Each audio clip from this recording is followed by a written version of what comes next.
man made in the image of God. How long it take you to use one bottle of baby oil? I promise. I'll be real.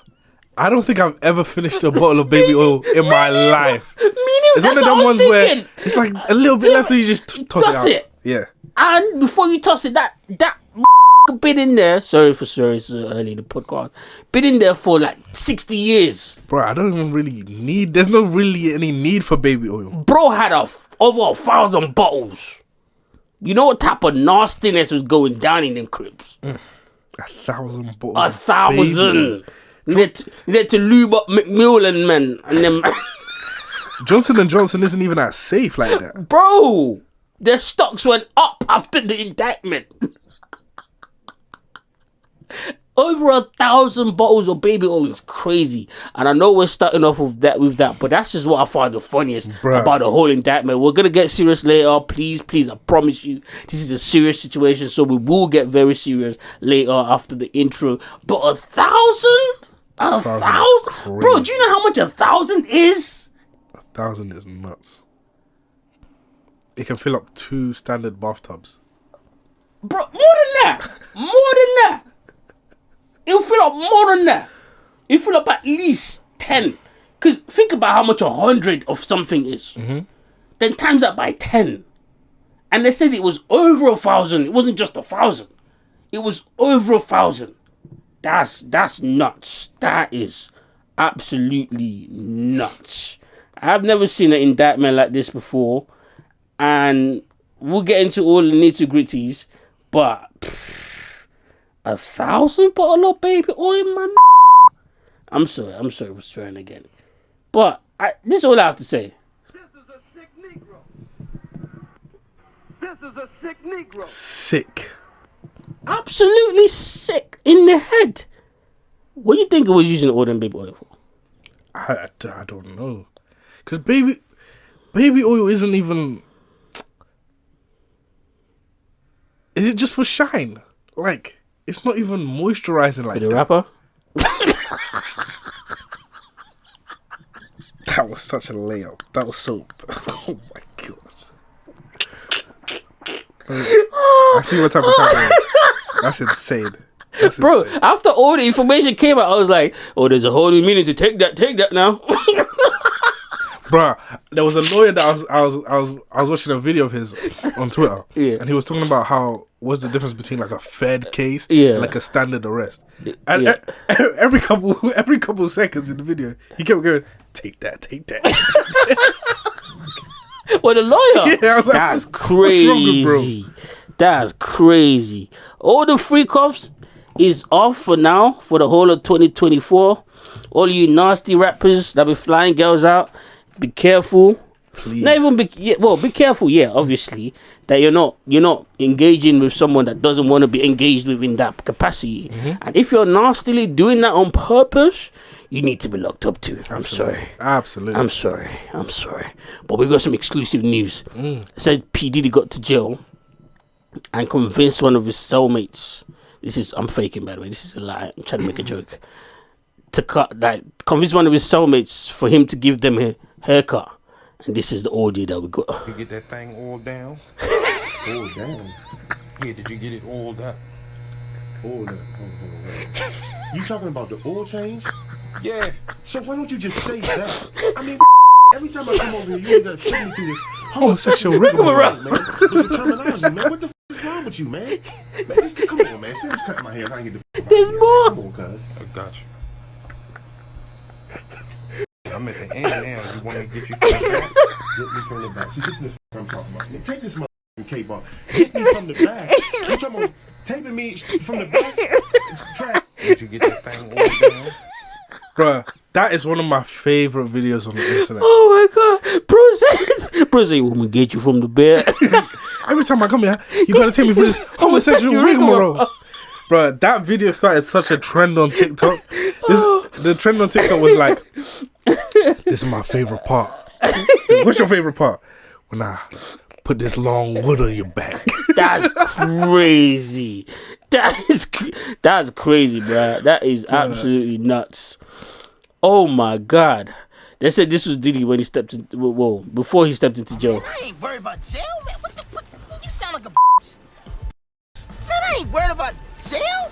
Man, I don't give a damn about going to jail. Take me to jail. Me to jail. Shit, lock me up. Lock me up. Throw away the key. Throw away the key. I ain't afraid to somebody in his ass. Hey. This fool is tripping. What? Listen. Y'all, come on, man. Y'all I ain't just never play been in it. the shower with a man and you see the sun roll down the crack of his ass and you just be Yeah,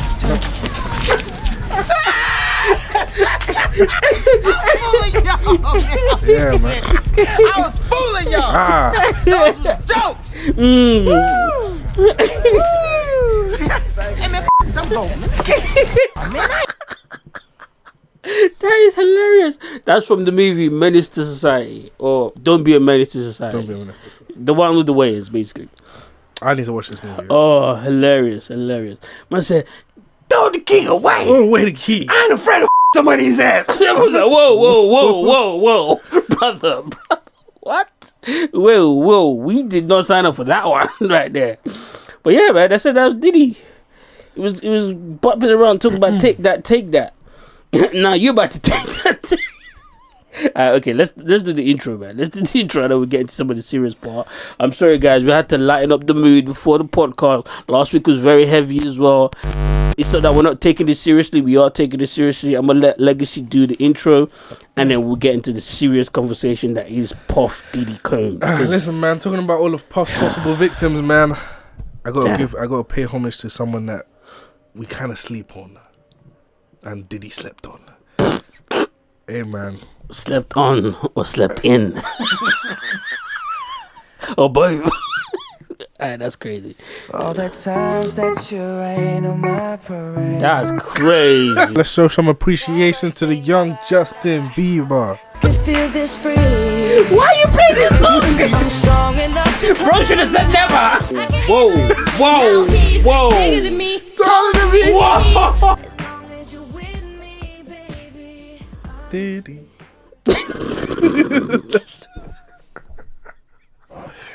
What is wrong with you? I was gonna play The Weeknd, and then I was like, nah, Justin Bieber was cold though. No, and I never didn't ever listened to no Justin Bieber Nah, song. I did. Today, you decide to play Justin Bieber because of Diddy. Hey man, things align. That's The crazy. universe does what the universe does. Oh, fair enough. It wasn't in retrograde today.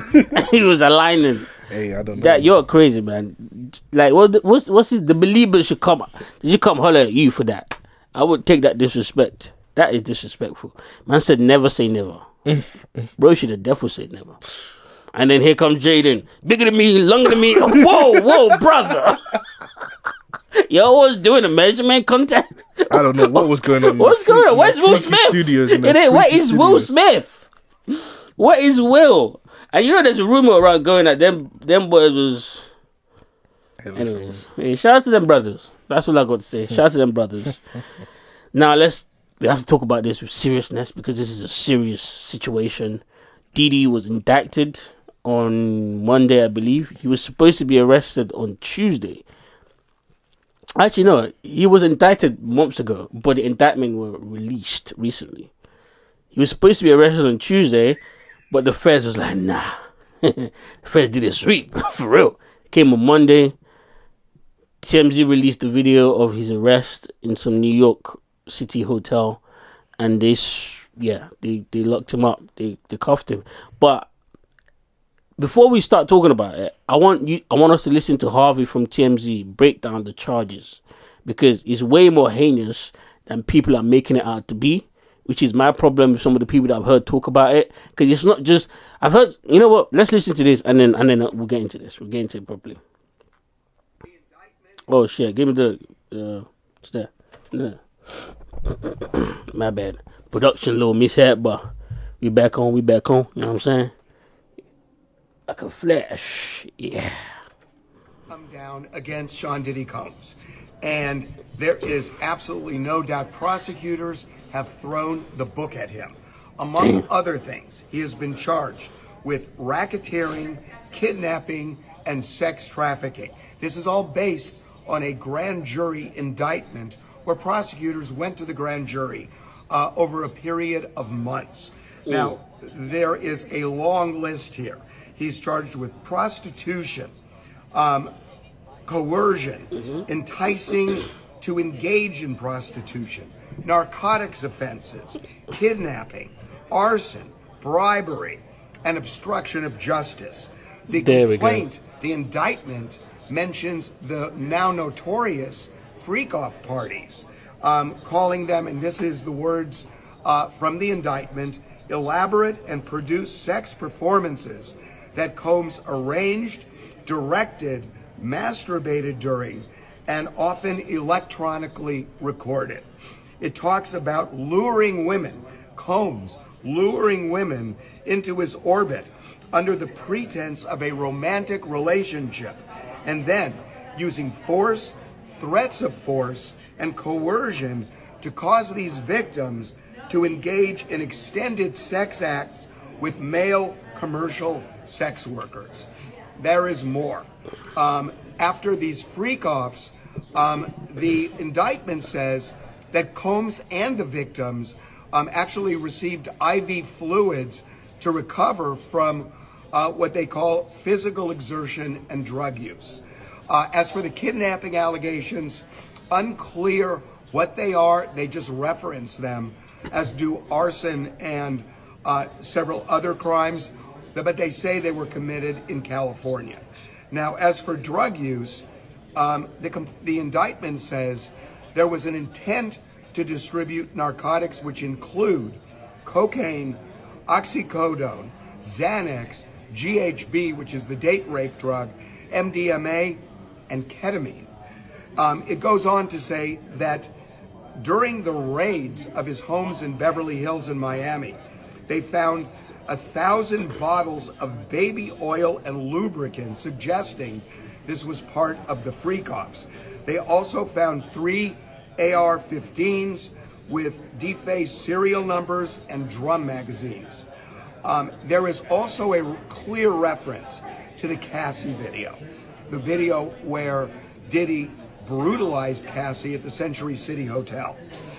They talk about assaulting a woman by striking, punching, dragging her in March of 2016, clearly Cassie. And they say that after the indictments in 2023, Diddy tried to pressure witnesses not to cooperate with authorities. If he is convicted, he faces decades behind bars. His lawyer says that Diddy is not only not guilty, he is innocent. As I speak right now, he is about to go into federal court to hear the charges and answer. He is expected to plead not guilty. He has surrendered his passport, and it appears he is trying to get bail. The indictment. Yeah, you heard it. You heard it there from TMZ, and they're the feds basically. They know, they have all the information. So he's not just for the people out there, anyways, that think that he's being arrested because he organizes freak-offs. Nah, he's been arrested and indicted for all of those things, and all of those things come under the RICO Act. Is what they're using to try to get him, because it's not just one person. That tells me a lot of things. It tells me it's not just him that they've investigated. It tells me they've investigated the people that are organizing the party. They've probably interrogated people the helpers, the hotel people, everyone that was involved, because this is the feds. They have a 99% rate of success. They don't just come after you unless they know. The only person that they came after and wasn't able to get was Michael Jackson. That's because he wasn't committing those crimes that they were alleging. So, first of all, this is not even a question of whether he's going to jail or not. It's a question of how long is he going to jail for. Let's start there. Secondly, for those who believe that this is some type of witch hunt against a black man and this, give it a rest. Give it a rest. This is not a man that represents me or things that I believe in. I don't believe this is a man that represents a lot of black men and what they believe in. So give all of that a rest. And he's not just being indicted for having sex or being freaky is not illegal. They're not saying that. Forcing people, drugging people, that's illegal. That's what they're charging him for. Prostitution, that's illegal. Paying for the pussy, it's illegal. I'm sorry if I have to let you guys know this. That's all the things that they're charging him for. And now let's have a discussion. From the way the guy on TMZ phrased it, at least at the beginning, it seems like in the Fed case, they basically have a trial in front of the judge by themselves, where they present the evidence that they have, and then they see whether it's worth pursuing. Or that's the grand jury. Yeah, or if it's substantial enough to warrant a trial. So I imagine that if by Monday, after several months of investigation, evidence, and seeing a grand jury, if they're taking him to court, they feel like they got this. This is a open and shut case. Yeah, they feel like okay, and they were granted permission to raid. It seems like yeah, man, it's up. And they got the tapes after they raided. Yeah. What do you lot think's on those tapes?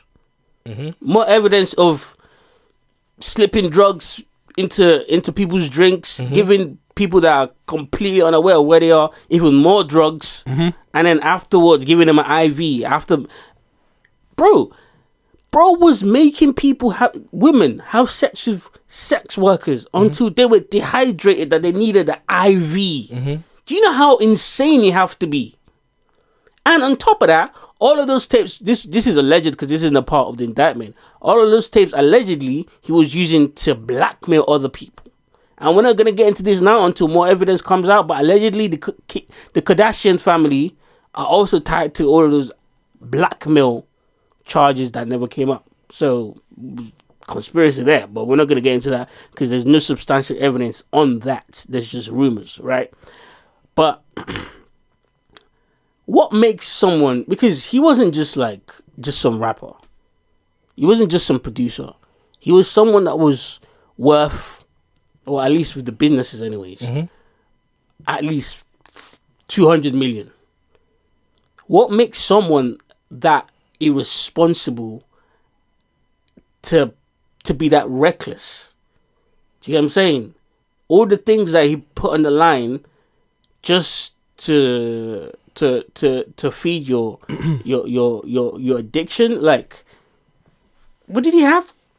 Sean John, Revolt, Ciroc, the other one, the is it Delagio? Delagio, is that the company? Some other tequila shit that he had. He had a lot of different foundations, charity foundations, and all this stuff. What makes a man have all the things that you would think people want in life, or most of it anyways, and still do this? Sociopath.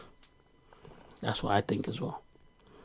I think there's two parts to this. There's the part where he's definitely a sociopath. And then there's also the part where, because he's a sociopath, he had so many people around him that were enabling that sociopathic behavior. And we're even seeing it even after the aftermath with the way some of these people and some of the rappers in the industry, I'm looking at all of you guys like you lot are nasty. The way that they're sympathizing with him. Like, oh, but all he did was be freaky. No, that's not all he did. We saw the Cassie video. If he was treating Cassie like that, how was he treating all the other women that was around? And with all this coming out, and then the Kim Porter stuff really coming out. Do you know what I'm saying? People learning about the Kim Porter stuff. It's like you people, like, you heard all this from the women and you just disregarded the women. It's the same with the R. Kelly stuff. You're pulling up to the studio. There's young women in the studio. There's a bed in the studio. Yeah, I saw Nas rant about that against Jay-Z, but we're not gonna go there. Like, you man are weird. What was it?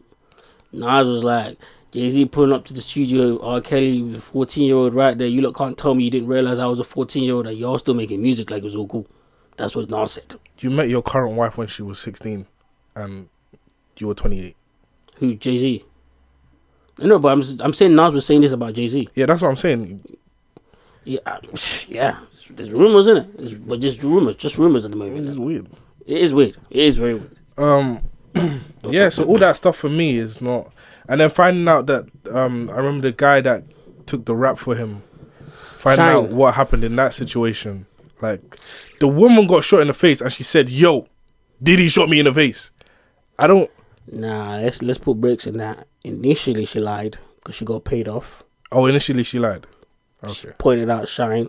That's why Shine was angry, but he still went to jail for it because the evidence was against him, or the witness was against him. Rather, the person that got shot got paid by Diddy to say that Shine was the one that shot her. That's why he went to jail for 9 years, by the way. And then when he came out, allegedly Diddy repaid him back by like donating a lot to Belize and then helping him fund his campaign for him to become like the Prime Minister of Belize and all that stuff. That's what Shine says. But I don't know if I'm gonna go to jail for 9 years for any man. Absolutely not, man. You know what I'm saying? Absolutely not. So, I hope. But then, sorry to cut you off. But then the woman then came out recently and said it was actually Diddy that shot me in the face, but he paid me back then to say it was Shine so that he didn't have to take the she should face repercussions for that as well. facts. Yeah, man. I hope they put him under the jail and then he gets Epstein. Do you know what? I disagree. I want him to leave every single moment with his freedom taken away. I don't want him to just, because I feel like the hanging yourself is an easy way out. After all the things that you did to people, not just, and it's not just. There's a slew. You've left so much breadcrumbs that now that everything I hear about you, whether you did it or not, I'm gonna believe. I'm sorry, because not only did you do it to Cassie, you did it to other women around you.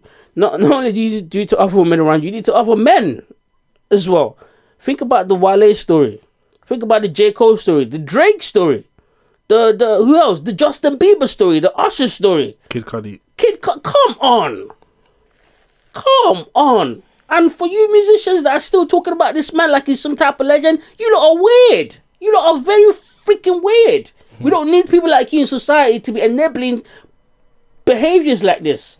At some point, you have to look at even if the is it time to swear? No, probably not. Probably not. I've got like 4 minutes. Even if the guy is some legend that's done a lot, you have to look at him and be like, bro, you're wilding. You are wilding. Come on. But anyways, they went to court, him and his lawyer, and pleaded not guilty. And his lawyer said he was innocent. I don't think they understand what RICO means. I don't think they understand what RICO means. RICO means you were guilty before you even stepped into prison, into this courtroom. Yeah. I think them pleading not guilty is a big mistake. Because you're just going to anger the court, waste their time. Now they're going to just give you life. Just life, sorry. Because the thing as well that they're not considering is the feds haven't released all the evidence that they have against them. They haven't released all the witnesses that they have against them.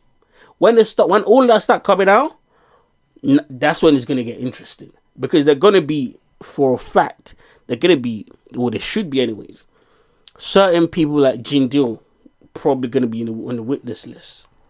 Certain people like Don Richards, who's already suing him right now. Obviously Cassie. And when they start telling the stories, when they start telling things that probably can be corroborated with like records and videos and, you know, like security cameras and all this stuff, I don't think you'll understand. When the feds build a case against you, they've been investigating for at least 5 years. So I don't understand what the lawyer was doing. Oh, we will fight and we will make sure. If he's really as diabolical as what is being painted, they're probably banking on some powerful people. I know, but that's the thing. Trying to cover their backs and help him out. That's what I thought at first. But I think the reason why he's gotten away with doing this for over 30 years and he's only now being put to the light for all his deeds is because I think those powerful people aren't behind him anymore. Because you can't do all of the things that you've done and never seen one day of jail without having powerful people behind you in the first place. I think from what we can see from the outside looking in anyways, I think all of these started happening to him after he threatened that alcohol company. And I think he pissed a lot of powerful people that were already looking out for him off. And now they were like, okay, cool. At the same time, as Meek said, there's a lot of CEOs stepping down. There's like over 10 of them stepped down. We'll get to that. I'm gonna read all of them out. They're probably going to need to be free for court. Exactly, and they're probably on them videos that we were talking about.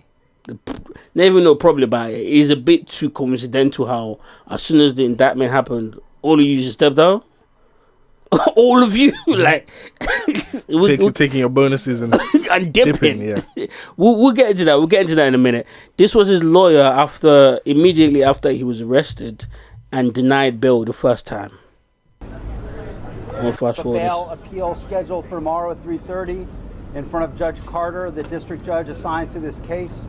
I think that we made the points that we've been wanting to make. I think he came out. Mr. Combs is a fighter. He's going to fight this to the end. He's innocent. He came to New York to establish his innocence. He's not afraid. He's not afraid of the charges. There's nothing that the government said in their presentation today that changes anyone's mind about anything. He's been looking forward to this day. He's been looking forward to clearing his name, and he's going to clear his name. And we're going to stand by his side as he does. We believe in him wholeheartedly. He didn't do these things. Yeah, I'm not going to lie to you. This is a bad lawyer. Because all this is doing is pissing off the feds. Mm-hmm. That's all you're doing here. This was before the second appeal, right? This was the first bail hearing, and the proposed package for the bill was $50 million, right? Mm-hmm. So he sold the rest. He bought the rest of his house. He paid up the rest of his mortgage, $18 million, and the house was worth $48 million, right? He put that up, and then put up $2 million house for his mom, so $50 million, plus the passport of his kids. They denied that. They gave a reason why they denied it, but at this point we didn't know the reason why. And then the second bill hearing, let's listen to his lawyer and then I'll get into it. And then the appeal for the bail hearing, this was him after. We made a bail appeal to Judge Carter. It did not go our way. The fight continues. We're not giving up by a long shot. I told Mr. Combs I'm going to try and get his case to trial as quickly as possible. I'm going to try and minimize the amount of time he spends in very, very difficult and I believe inhumane housing conditions in the special housing unit of the Metropolitan Detention Facility. And I'm going to do everything that I can to move his case. Damn, New York. Nigga on the motorcycle is so obnoxious. Like, why? As quickly as possible. I understand that the government has... Well, basically, you're just saying a bunch of, we're disappointed, you shouldn't be in jail. Do you know how different? Do you know what else they did to because they proposed another bill proposal. But this time, it was still the $50 million and all the passport for all the members of the family, including the 1-year-old, who's probably not going to go nowhere if I'm an adult, but that was hilarious. And on top of that, they promised to not allow any visitors in the Miami beach house. Confine his movements to the south of Florida around his Miami home and the south of New York around his New York home. And there was something else. Oh yeah, and they're going to take a log of all the visitors that comes to see him, just so that they show the courts that they're not going to intimidate witnesses.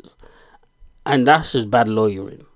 Because even me, as someone that don't really know much about the law, I can think of a few ways I could get around all of that. Yeah. Like, number one, you're only going to report the female visitors? How about the big dick warriors that was going to come by? This nigga's so freaky, he's not giving up the male booty. Yeah. He still want to see the male. The lawyer was like, nah. Shaheem got to come through on Thursday. Thursday. I get that ass worked out. Do you know what I'm saying? There's that. And then you're also saying, I'm going to keep a log of everyone that comes visits me. Because that shows that I'm not intimidating witnesses. But the whole reason why they're not giving you bail is because they have evidence that he called, remember we talked about the lawsuit last week with Dawn Richards suing him. Mm-hmm. He called Miss Harper, who was her partner. I think they might be twins or sisters or whatever, but who was a partner in Dirty Money. He called her 54 times after that lawsuit dropped. Do you know what the biggest thing that people aren't talking about with this Diddy thing is? That his arrogance is what got him here. Mm-hmm. His arrogance and him feeling like he's untouchable. Even after you're going through all this, you still have the mind to call someone who's currently suing you, and you don't think the courts are going to think that you're going to be intimidating witnesses? You think they're going to let you go? Nah, you're insane. He called her 54 times, and they got recording of him talking to her to talk to Miss, because he felt like he was slick, so he didn't call Miss Dawn directly, but he called Miss Harper about Miss Dawn, and also told Miss Harper to make a public statement and threaten her and all of this stuff. You did that literally a couple days ago, and you don't think the courts have they have your phones fucking tapped? Do you know how insane you have to be? How much invisibility you must think you have for you to be doing all this stuff, and you're already under indictment by the feds? Come on, man. Lock that man up. Yeah, man. Have this guy in prison by Christmas, please. Yeah, let's get this over with. Let's get this over with. What else? So he was placed on suicide watch as well. Yeah, don't let him commit suicide either. I want him to live every single minute of his freedom away. And it sounds crazy, but if you cause that much pain to other people, I believe that you deserve to go through. Deserve to go through pain yourself. Absolutely, I agree. Actually, that's just the facts of life, I guess. And for all the apologists, all of you, first of all, we're talking like you don't know what the charges are. First of all, that's incompetent of you to speak on a situation. And by the way, I'm talking to the Faison Loves, Lou Boozy, the cast of the Joe Budden podcast, and Dr. Uma, and everyone else that came out and was saying things like, oh, he's getting arrested for being freaky now. Oh, we can't fly bitches to fuck now. That's not... we're time now. That's not what he's getting indicted for, first of all. He's not getting indicted for having sex. He's getting indicted for raping women.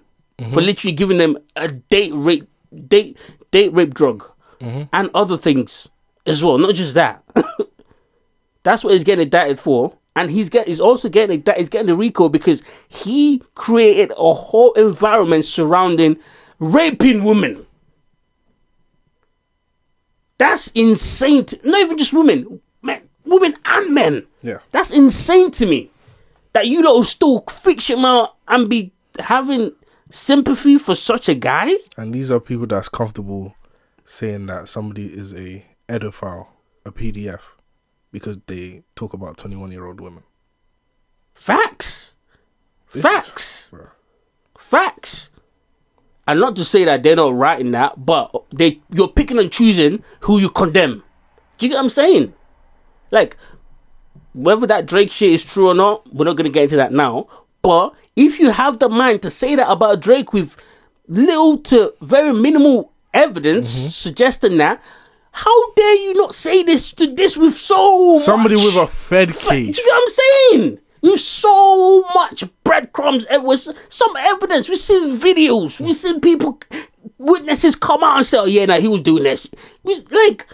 And you don't want to talk about it like, "Oh, all he did was have freak offs." What? That's crazy. If I was really that, I would have been arrested. that bar did not help the boy. Not at all. You should have kept that. You should have kept that. Obviously, with all this happening, a few of the clips that we've seen floating around the internet resurfaced. The fabulous clip on Drink Champs resurfaced. You party with me, daddy. Oh, but you came to my birthday party, but I mean me and you. We ain't never partied. That means I ain't never been in that baby oil booty. That's what he's trying to tell Fab. And you can see Fab's face. It looks so uncomfortable. And those niggas around there just acting like they ain't see what the fuck is happening right there. And the 50 Cent clip, obviously, on Drink Champs again, telling the stories. You want to take me shopping? 50 Cent is hilarious. No, because when he said it at first, I was like, bro, come on, man. Then Nah, he but started he to explain elaborate. it. Yeah, I was like, okay. yeah, I hear it. Yeah, because it's not just, let me get you something because you're my friend. Yeah. Let me take you, let me make you look nice. He did that with McMill. He did. He took McMill shopping. Remember the video by the pool? Mm-hmm. McMill didn't look like he just got his... he looked like he just got his booty hole serviced. He can get his oil checked.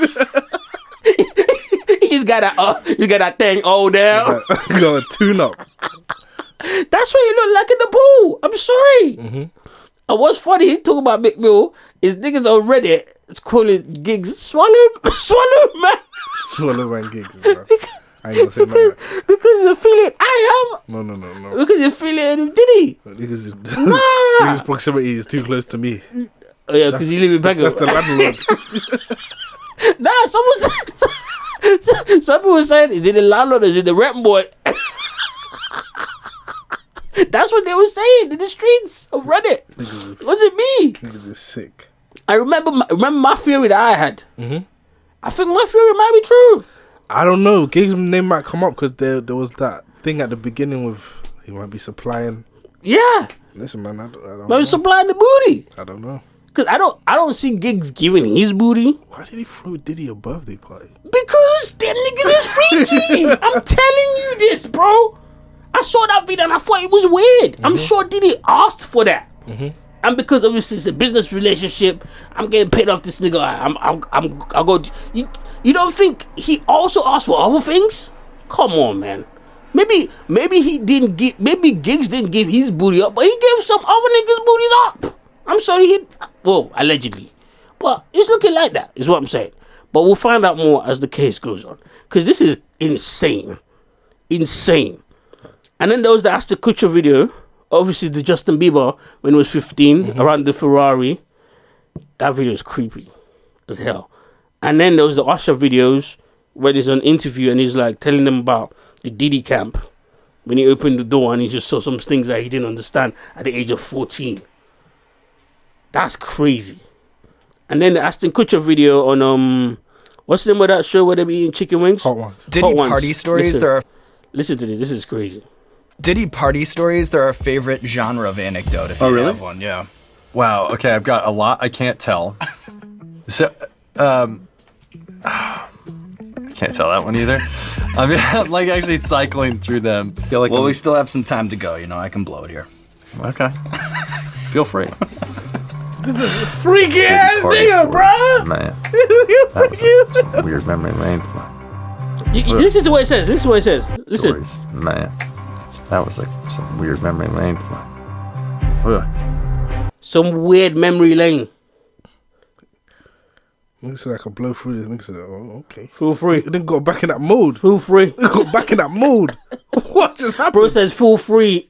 Sean Evans is freaky too. Well, he was dating a porn star, so I know he's freaky. Bro. That's crazy. Like, and if you niggas have seen all of these breadcrumbs and still trying to tell me, oh, well, it wasn't prostitute. Nigga, he had Young Miami. It was facts that he was paying Young Miami to be his personal prostitute. Mm-hmm. That nigga was fucking naked in one of their videos, and all these hoes was like, oh, girls. What? That's crazy. That is insane. The person, and then obviously the baby's video popped up again when he was on Shannon Sharp show.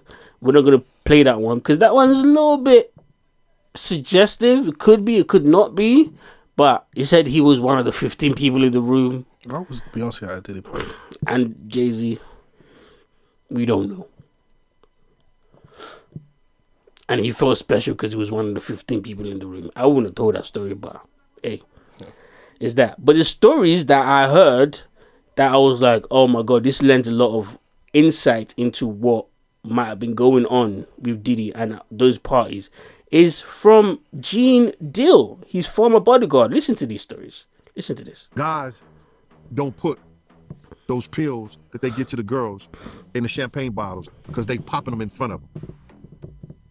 Most of those girls, especially if they like mixed drinks, you understand? They see the bottles when they open them and they trying to keep their eyes on because they don't want to get no kind of drugs put in their system.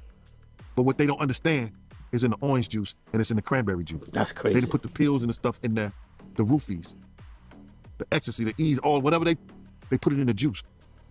Now, those girls who like the mixed drinks, you understand what I'm saying? They gonna pour their own sexual act because they don't understand it ain't in the bottles, it's in the juice. Those guys, they learn that and they put it to those girls who don't know no better. That's crazy. There's more. This is another Jindal interview. This one is more recent. Some dudes belong in jail based on what they do and how they do it. We know that to be true. This was after the arrest. And it's just this situation, man. When they get down to all the facts and all what happened, he may belong in jail, bruh. And that's not my doing. That's not Cassie doing. That's his doing. Facts. And his learned behavior from the people that mentored him. You got to realize, man, he learned from Andre Harrell. He learned from Russell Simmons. He learned from Clyde Davis. You understand? When those people are telling you that they were heavy into the drugs, they was heavy into beating women and doing things at that age, at that crazy stage, that's going to make him think that he could get away with the same thing that they was getting away with back then. You understand? The things that he was saying, you know, the touchy-feely between two men and all that stuff like that, man. All that, he learned that from them dudes. When I told y'all the story, when me and my man went up to Russell Simmons and he had a house and he had a man in bikini drawers in his bedroom, in his bed. That's Russell Simmons, you understand? Bruh, this is that he learned. I'm assuming he learned it from them. Let me put that. And I'm not going to say alleged because I saw that for my own self. My man was with me, Slick was with me, and we saw that for our own self.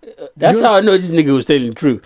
My man Slick was with Then when niggas telling the story, like, yeah, my man Buggy was there. Yeah. Like, that's how I knew that nigga was telling the truth. Him and Slick probably looked at each other like, what the fuck? This nigga got a nigga in a bikini in his bed? That's crazy. Understand what I'm saying? So these are behaviors and things that with drugs and all the stuff that's going on, pills, drinking, it can make this man into a monster, and that's what it did, bruh. It made him into a monster, bruh. What's happening to him now is one of the greatest tragedies that we're gonna ever read about, bruh.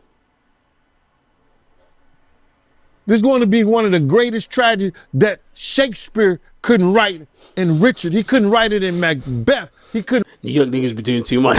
It's Shakespeare. But you get the sentiment of what he's trying to say. Because he's like, because he's been saying this for over 10 years. Yeah.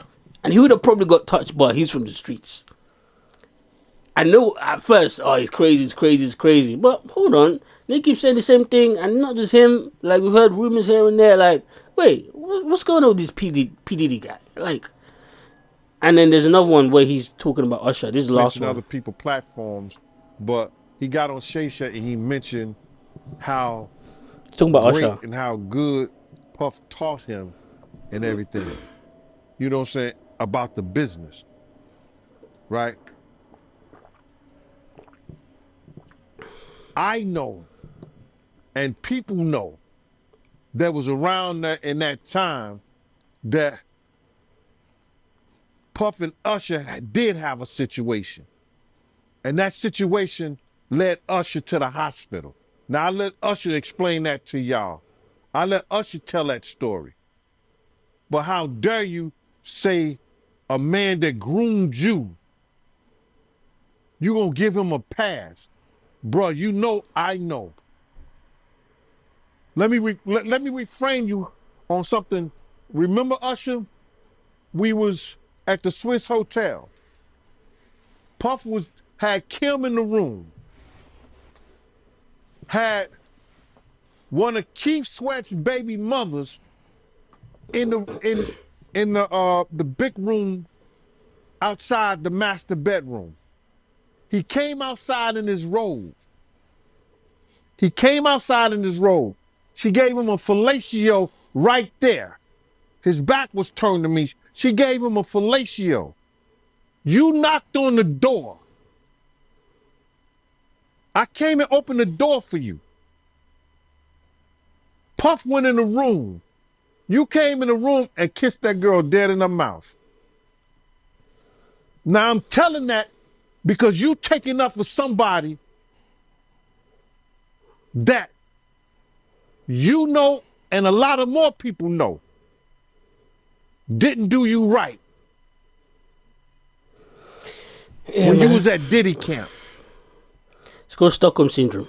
He's talking about Usher. Yeah, talking about Usher, yeah. It's called Stockholm Syndrome. Hey, man. I don't know. Gene Deal has to be on that witness list. Has to be. Mm-hmm. Has to be. Who else came out and said something? I think that's all the videos that I've got, man. And all I'm going to say is I hope all of these guys are subpoenaed because there are evidence that they've been around stuff like that. I hope some of the other people like Miss Dawn and Miss Harper are subpoenaed as well. They probably are because the feds do their due diligence. They're going to know everyone that they need to talk to. And they probably already spoke to some of these people. Anyways, I hope they're subpoenaed and I'm waiting to see what that will expose. Them investigating and interviewing these people, interrogating these people. But now comes the step downs. Did you notice a bunch of people who stepped down? Did you notice that? How many? How many is that? 1, 2, 3, 4, 5, 6, 7, 8, 9, 10, 11, 12, 13, 14, 15, 16, 17, 18. 18 CEOs of different companies stepped down after Diddy was arrested. I mean, maybe it's just a coincidence. Maybe. All on the same day, by the way. Should we read it? Mm-hmm. Kevin Lyles, music exec for... I can't remember who. I'm also check their backgrounds just for journalistic integrity. Some guy called Eric Pryor. Kevin Lyles. Some guy called Eric Pryor, who's the president of Fine Arts in Philadelphia. Jonathan Holloway, Ruth Gas presidents. Robert P. Davis, General Motors of General Manager of Mathis Vineyard. Chris Cameron, lacrosse coach. Kathy Newsham, Bay City Mayor. LaMonica McIver, New York City Councilman. Alison Green, Tish Dean. I don't know what Tish Dean is, but I think it's a company. Craig Maladra, Fifth Ward, Geneva. I don't know what that is either. Joseph Kirshner is a doctor.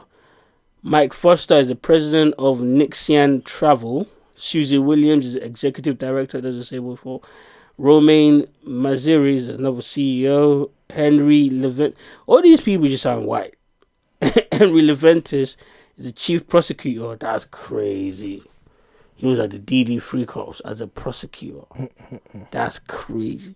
Who else? Matthew Tittleburn, I'm sorry if I'm saying all these names wrong, was MFA director. Darren Lehman, assistant coach somewhere. Arvind Kejriwal, chief minister. Arvind Kejriwal, I don't know if I say that right. And Giuseppe Colasodo is a doctor at the UTH. All these people stepped down from their role because they knew this could, you know what I mean. I think the company knew that, yeah, you probably was on the tape. So before all this comes out and you're getting all of us in hot water, our stocks is going down, you gotta step down right now, buddy. I'm sorry. That's how corporate works. That's how corporate works. That's why, like, I wouldn't have believed it if they all kind of like stepped down at different times, but all of you to step down on the same day, like the day after. Come on. I mean, some people are stupid, but we're not that stupid. Come on now. What else? Shine's comment is the last thing, and then we could get out of this because this is ridiculous. So obviously Shine is, I don't know if he's still the Prime Minister of Belize right now, but he's still in politics in Belize.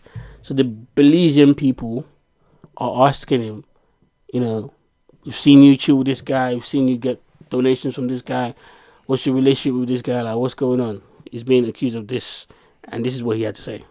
When I was a 18-year-old kid, you know, just wanting to do nothing other than make my mother proud and make Belize proud and do what all of us want to do, be recognized for our talent and take over the world.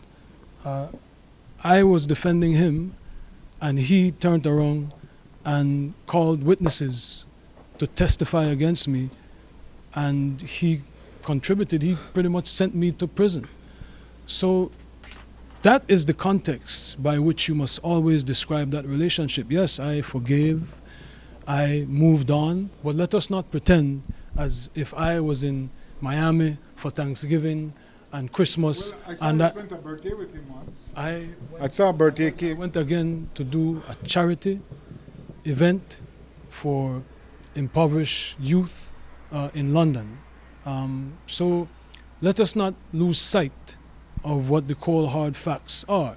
This was not someone who I vacationed with and who he and I enjoyed this great intimate relationship of brotherhood. This is someone who destroyed my life and who I forgave and who I moved on, and for the better interest of Belize, because he was in a position at that time to give scholarships and to maybe invest.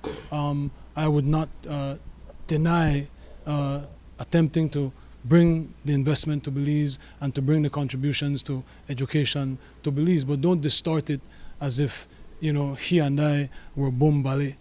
This is someone that destroyed my life, but do I take any joy or any satisfaction with what he is going through? Absolutely not. I am different than maybe other people. No one needs to fail for me to succeed.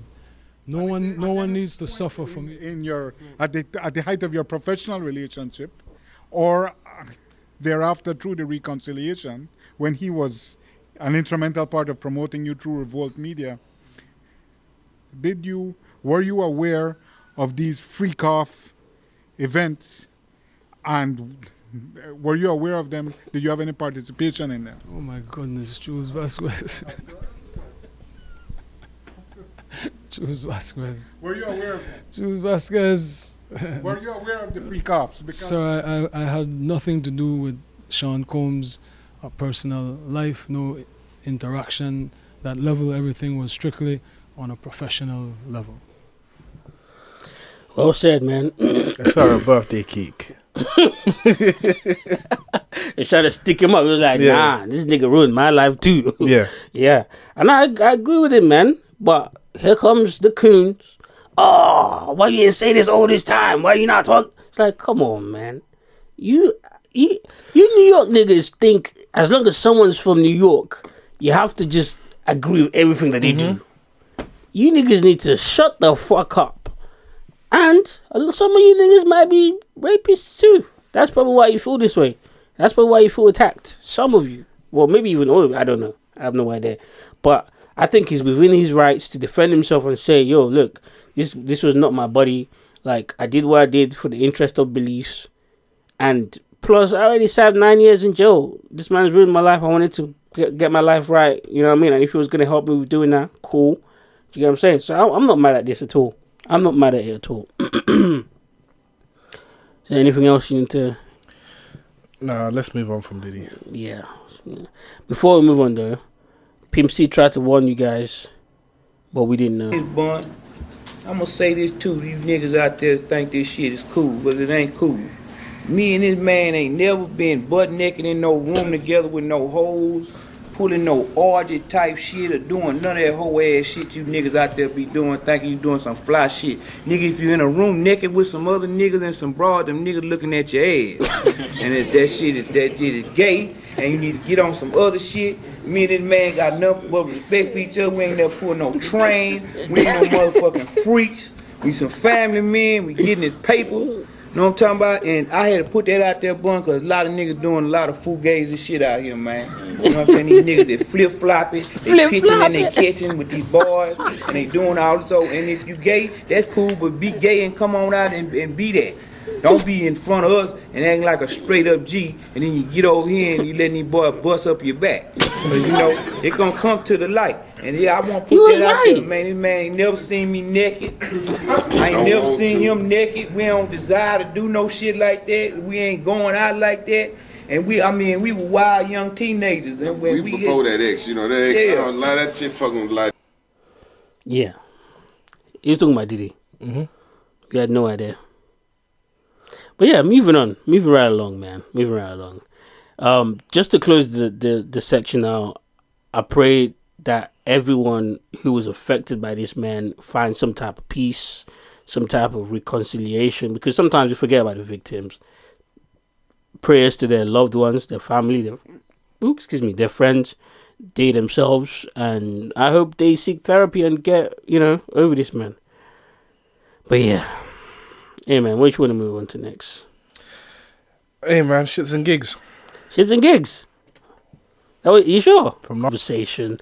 So what did they do, man? What did your boys do? And another one gone. Another one gone. Another one died to dust. Yeah, man. But unfortunately, I don't think. Look at me hating. Unfortunately, I don't think this is the end of. No, I don't think so. No, I don't think so. So for those who unfortunately, for those who don't know, over the past week, Shxtsngigs have had some unfortunate run-ins with the American audience. It started with the Poor Man's podcast that was released early in the week. It did start with that. Yeah. I saw that. Where they said they hadn't seen any baddies in Atlanta. And the Americans was like, no baddies in Atlanta? One? The same city that has Magic City inside of it. The highest population of black people with the baddest black women. You never see not one. That's when they started saying, nah, these niggas like them snowy. Snow bunnies. They like snow bunnies. But the bad thing is, it's okay for you to like snow bunnies, but to just have the mentality that if a woman is black, she's just ugly is crazy to me. But I didn't really see an issue with that. Maybe they just hadn't seen any baddies. We don't know. You're caping for your boys. I've never been to Atlanta. You're caping for your boys. I've never been to Atlanta. Don't do that. Don't do that. Because Nick, I'll be honest, because niggas be saying something is bad. And I'll be like... I know, but we've seen some... I've seen videos of people of Atlanta. And in those videos, I've seen some baddies. I've seen some baddies that claim to be from Atlanta. On Instagram, I see some musicians who are from Atlanta, and they're bad. So I don't believe that you've walked around Atlanta and not seen no baddies. Not one? Zero baddies is crazy. Not one. But not one girl working at like Popeyes or something. Yeah, a regular girl. Because I could understand like the BBL thing might not be your steez. But it's not everyone that has BBL. The girl working at the gas station, the random Walmart. Unless they were just in their hotel the whole time. Which they should have given context. Yeah. In that case. Because you saying it like that just sounds like you was walking around and you see the white women. That's what it sounds like. It sounds like. But anyways. So they were catching flack for that. Cool, whatever. It's so funny because then they caught flack for the Andrew Schultz episode later, which kind of came out of nowhere. Which is funny because that came out ages ago. What, the Andrew Schultz one? The episode, yeah. That's hilarious. They did that ages ago. I think it's probably because of the poor man thing. Yeah. Then the black woman went and looked for some other evidence. Niggas got time. They did.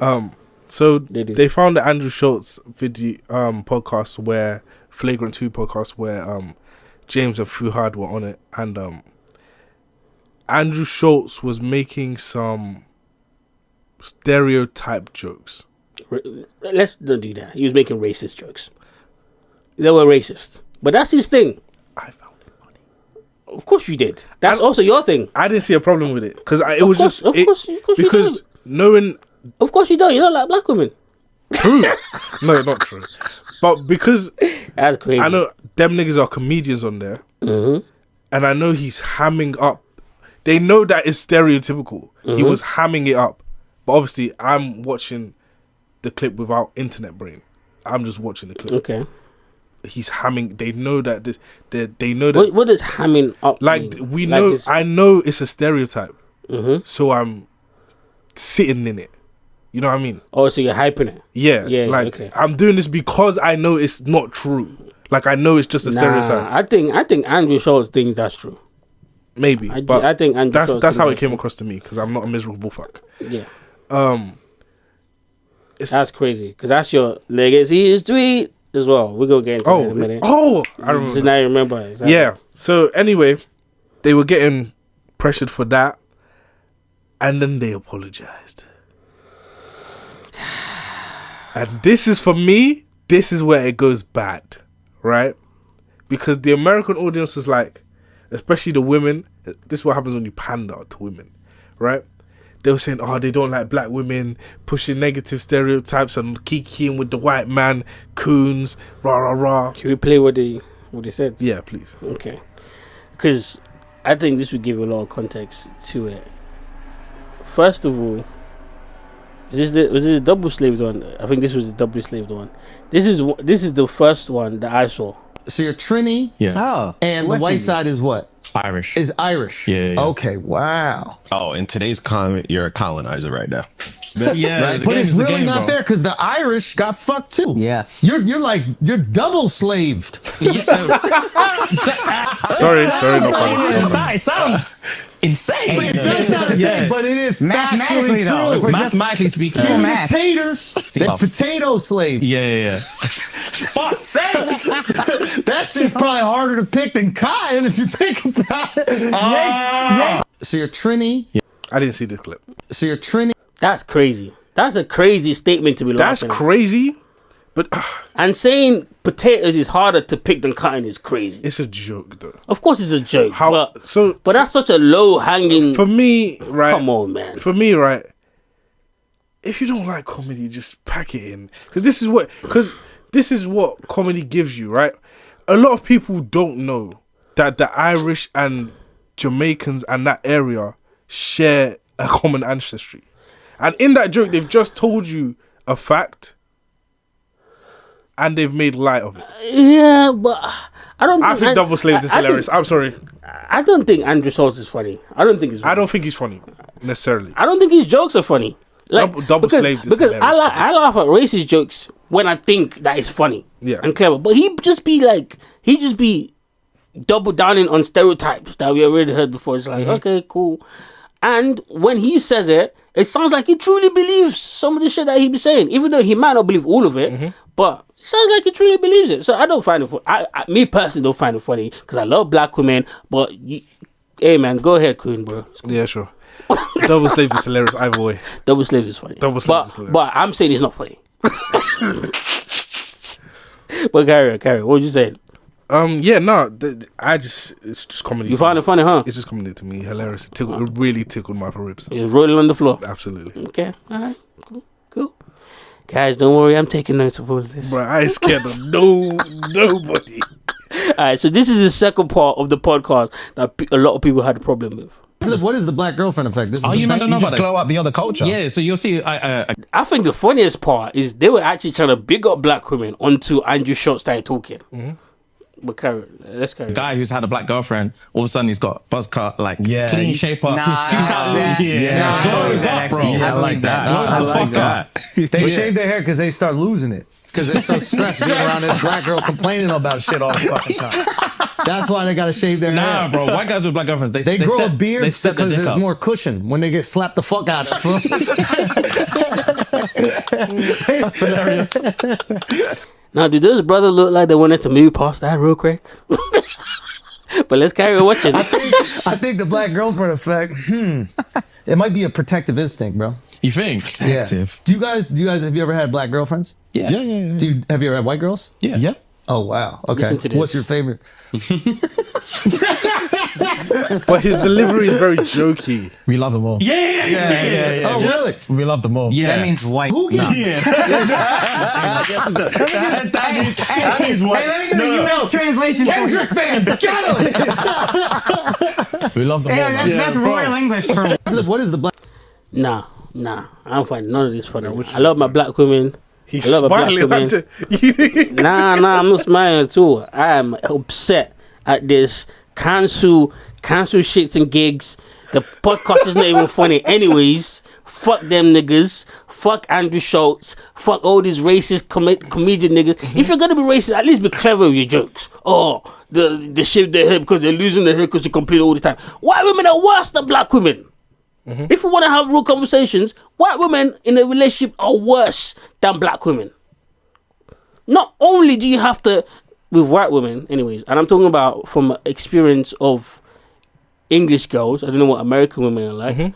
Not only do you have to have food with no seasoning in it, then now you have to stress about the fact that this bitch might get you locked up because she might start crying and that's a wrap for you. Come on, man. Obviously, his experience is probably different. But then I heard he's never dated a black woman. So what the fuck do he know about stressing from a black girlfriend? But do you know how I know? Okay, this is the problem with the internet. If you watch more content from someone, you'll hear them say exactly what you're saying. Okay. So Andrew Schultz has said exactly what you're saying, which is what makes it funny to me. All right, I don't watch Andrew Schultz, so maybe I don't have the context. So that's how I know he's joking, because he will say this about a white woman as well.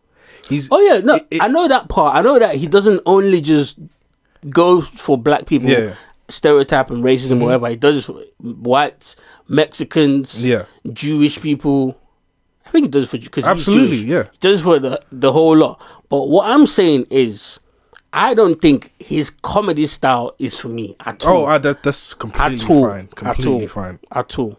Because if I was gonna make those jokes, I knew how I could allegedly make those 10 times funnier. Yeah, there's different ways, but you know what I'm saying? I just didn't think if I was sitting in them man's situation, I wouldn't have laughed at that. I'd have been like, "Oh, I see what you're saying, but you're not that funny, bro." It's each his own, yeah. Like, you know what I'm saying? But that's my issue, right? Yeah. Because you can agree and disagree with all of this, right? But I think where I go on Andrew's side is after the apology.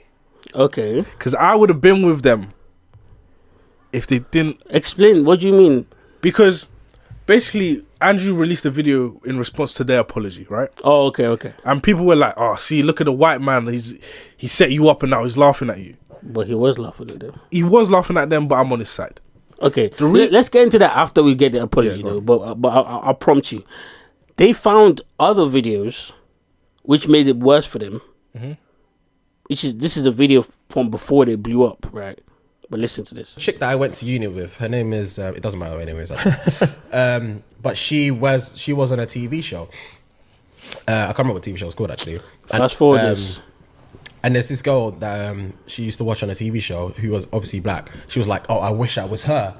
And I'm thinking, what? Jesus Christ! She kept on saying, "Oh, I wish I was black. I wish I was black." I'm thinking, Jesus Christ! What? For starters, if you was black, you wouldn't be getting any black men. So I'm just saying. That was weird and not funny. It's just like that's such. That was weird and not funny. That didn't make them look any better. And then let's get to the apology. Before we get into today's episode, this is the worst apology I've ever heard in my life. So, if you know, you know. If you don't, that's fine. But we just wanted to address something that's happening at the minute. This past weekend, there's been a couple clips going around from when we did a session on the Flagrant podcast while we were on our US tour. And there were a few jokes made that were incredibly inappropriate. One specifically pertaining to black women. And in the clip, Andrew was making a joke. I'm not even going to get into specifics. Making a frankly racist joke. And we were laughing at it. And to give there's first of all, before we get into specifics or anything like that, obviously there's just literally no excuse. There is no excuse. Agreed. And fight or flight is a real thing. It is, fight or flight is a real thing, and it's so. This is where it started fucking up. It should have kept to there's no excuse. We're sorry. Move on. Them saying this is what made it worse. Not easy to say, but when you're in those situations, you look at it through a lens of like, bro, if it was me, I promise you, I'll stand up, I'll kick them cameras down, I'll smack homeboy in the face, I would say this, I'll do that. But when you're in there, you're in shock. You're in shock, and all you want to do is move on. Yeah, bro, move on is the fucking word, bro. All you want to do is fucking move on. Just move on to the next thing. Just move on to the next thing. There's and so like many we had times. to say a few times, bro, just move on. Just move on. So many different topics. We were like, move on. Yeah. And it's not even like about pity laughs or anything, but we just wanted to get out of that situation. Literally get out of that situation, keep the ball rolling. And we thought it was going to be more of like a bros chat, but it ended up being something that's ended up being something that's like really, really hurt people that look to us for support and look to us to feel protected. Why these niggas lie? That's my Why issue. they always lie? That's my issue. Like, right? what? Come on your platform, right? And tell the bitches that you thought that shit was funny. Yeah. Because you thought that shit was funny. We saw you in 4K. You niggas Yeah. Because if something offends someone, right? For me, at least, if it's on the internet, turn it off. Facts. Stop Facts. watching. Clean your house. Do something. I know, but these bitches no. Right? And if it's like they've brought something to your attention that you did, and you look at it and you say, "Oh, I didn't realize how that could be perceived," then it's fine to say, "I thought it was funny, but I see where you're coming from." Yeah. But pandering is crazy because you're lying through your teeth.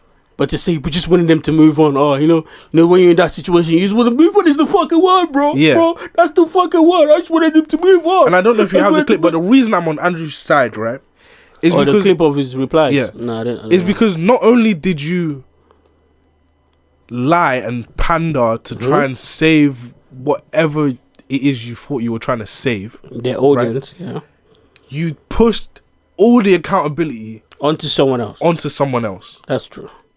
And whether or not that person is racist, I don't know him to say, but in my eyes, I don't think so. You don't think Andrew Schultz is racist? No, I don't think so.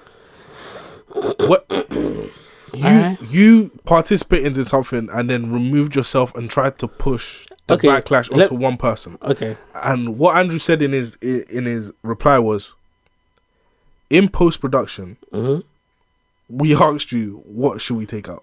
And you was calm with that. And you took out hella shit. Not this part, though. And we asked you, do you want to take this part out? You said, man said no. It's calm. That was hilarious. I remember when people said that. So I'm glad Andrew threw them under the bus. Yeah, I agree with that point. Because I never saw that video. But I agree with that point. But getting back to Andrew Schultz, what do you think Andrew Schultz standard audience is like? Like at his show? No, just people that listen to that Flagrant podcast. Gay. Think gay? Yeah. That's the word. I think race is gay, no? Definitely racist. Someone that likes laughing at all types of racist jokes. Because that's all they do in that podcast. The reason why I'm not faulting Andrew Schultz is because he's never said that that's not who he is. And that's what. Okay, let me gather my thoughts. First of all, Shxtsngigs, know your audience. That's number one. Your audience is filled with bitches, filled with women. A lot of people that I always see big them up on Twitter are women, mostly black women, right? They find them cute or whatever, blah blah blah. They watch their shit, they make it go viral, whatever, blah. So you know your audience is mainly women, or maybe they don't even know. Who knows? But yet you go on a podcast whose audience is probably not the same as your audience at all. The things that they talk about, because I've seen some stuff about the Flagrant podcast. I watched it a few times. It wasn't for me. I stopped watching it. I knew the type of audience that they have has nothing to do with fucking Shxtsngigs at all. So why the fuck is you lot on their podcast? That's number one. Number two, now that you're on that podcast, you're not thinking about your own audience. And even if you was thinking about your audience, on your podcast itself, you're not being real with your audience about who you are and what you find funny in real life. Because you found that funny. You did. We saw you fucking. And even there was a black woman that stitched it. Obviously, like woke, whatever. But even she was like, all you had to say was, we found it funny at the time.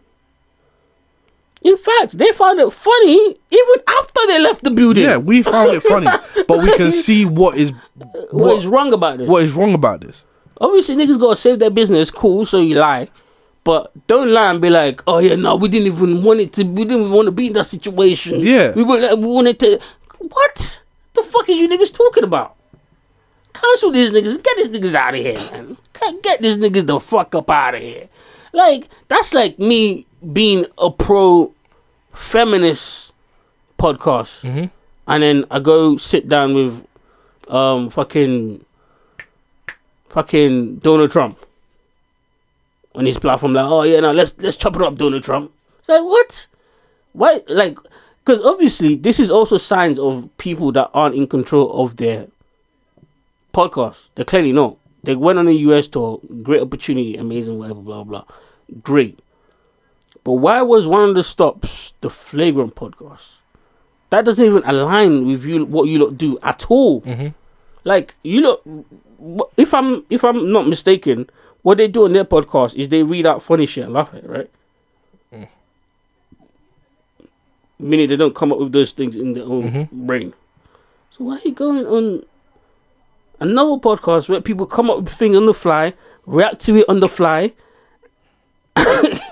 Like, you're not ready for that. That's not where you should be. You should be in other places where it's pre-planned. Because Andrew Schott does that shit on the fly. Like, he didn't write that down before he came up with that. He didn't even know what the black girlfriend treatment was before he made them jokes. Do you know what I'm saying? And a lot of it is down to cloud chasing as well, if we're being honest. It might not even be them. It might be the people that are managing their brand. Because the only reason why you'd want to go on Andrew Schott's podcast is because he gets numbers. It's not aligned with your brand at all. So that's why I don't reserve with these niggas. I hope because women be spiteful with that shit. Half of them will stop watching your shit. I hope that happens. I'm sorry. I'm sorry. My takeaway is stop pandering to the audience. It's worthless because Facts. even the American audience now, they just switch up. They're just gonna say, we prefer. They're gonna say after the apology, they're gonna say, oh, we prefer one thing we like less than that is people that don't stand on business. So they're just gonna switch the reason that they're angry. There's no reason to pander. There's absolutely no reason to pander. I know, but when it comes to marketing, niggas need to understand that you're supposed to tell the audience what they like. Exactly. But if you build your whole, because if you look at the old tape that we watched, right, that's really how them niggas think, because then they didn't have that much views or that much subscribers, so they weren't pandering at that point. But when you build your shit to a point where what's making it grow is some of the pandering shit that you were saying, you're going to be unaware. You're going to be unaware of, you're not going to be used to telling people you actually think. That's what they're built. That's why on our podcast, even though our podcast go nowhere near the numbers that they go nowhere near, we want the foundation to be what we actually think and how we actually feel about things, even if it's going to be against the norm of society or whatever. So the people that understand and vibrate with it and vibe with it is who we're going to attract. Do you know what I'm saying? Yeah. But they've done the opposite of that.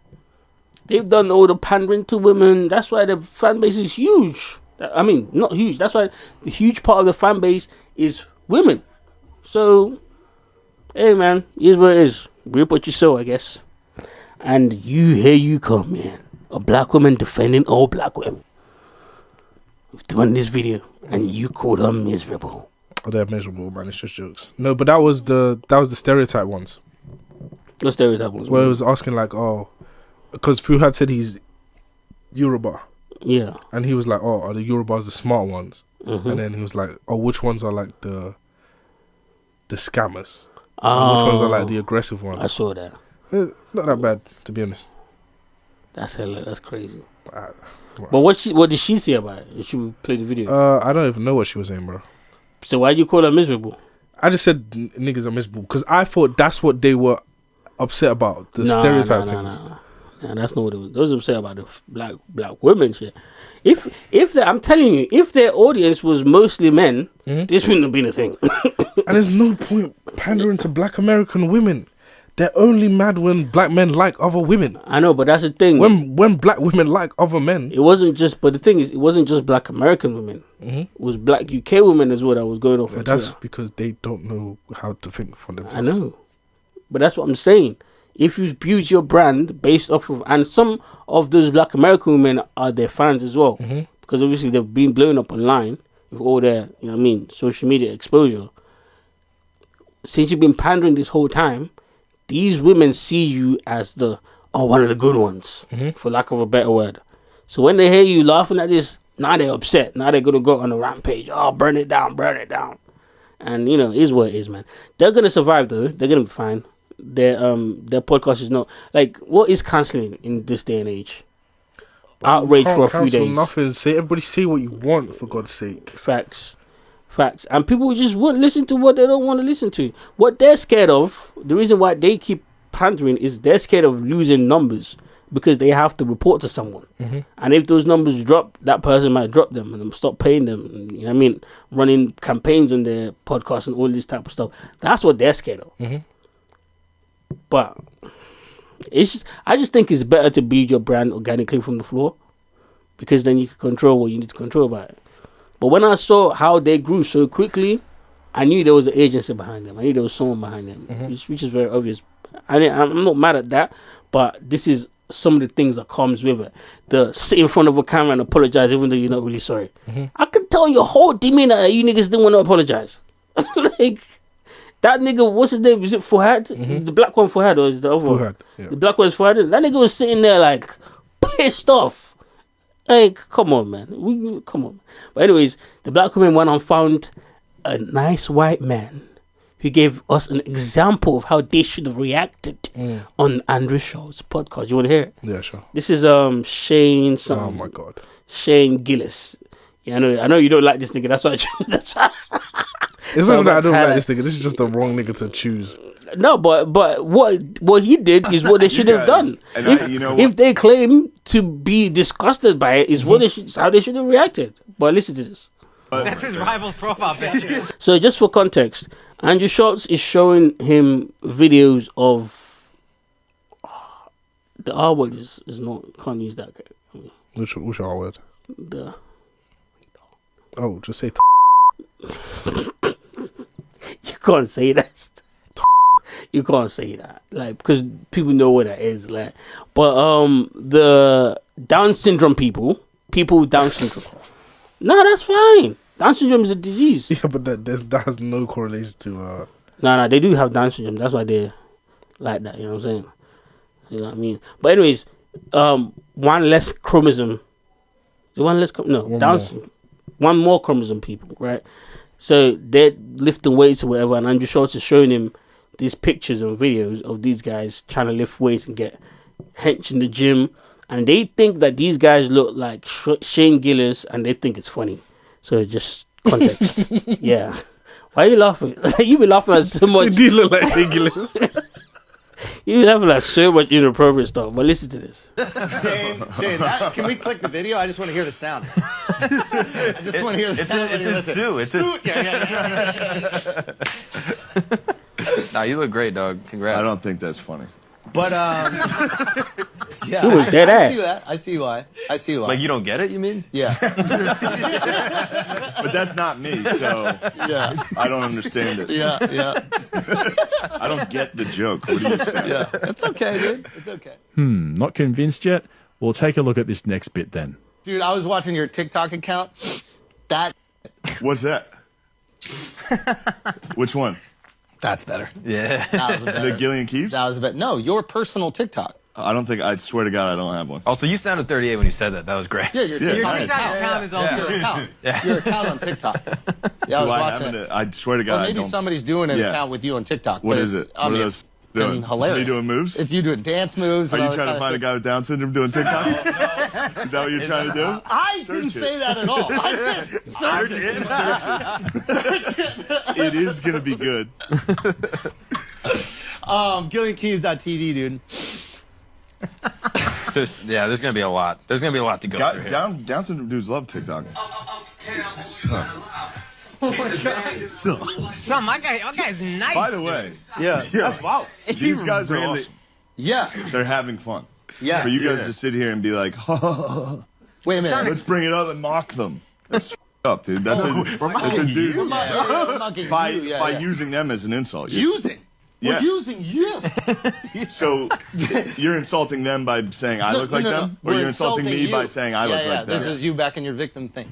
No, I'm not being a victim. I'm saying the jokes you're doing is not. It's not like. It's not hitting. That's not cool. You know it's not hitting. That's how I feel about. That's how I feel about If every you niggas think Shane Gillis is being serious in this clip, then maybe I'm. You can't say that word. I'll You can't say that word. But yeah, man, this is how the black women found a good white man to show y'all niggas how to behave. This is how we got caught in the first place. We? True.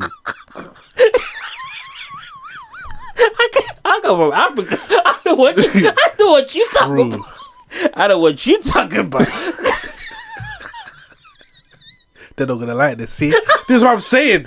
This world is too soft. Nah, we don't have to bleep that. It's too soft. That's facts. We don't have to bleep out. But he's gonna be upset. What too? Niggas that listen to us know how we give it up. Bruh, what are you I'm talking saying about? this right now. If you don't like the content, I don't want you here. Facts. Fuck off, please. Facts. But I do think those niggas is wrong. Not for the fact that they sat there and laughed. For the fact that they're pretending that they didn't find that funny. That's why I'm mad at them niggas. And I think their podcast is based off of lies. Or just not really who they present themselves to be. That's all. But yeah, we give it up the way we give it up. Like, we want the people that we want. You don't want people that are going to be upset about things that we say. You know what I mean? Yeah, that's it with racist and gigs. I mean, sorry.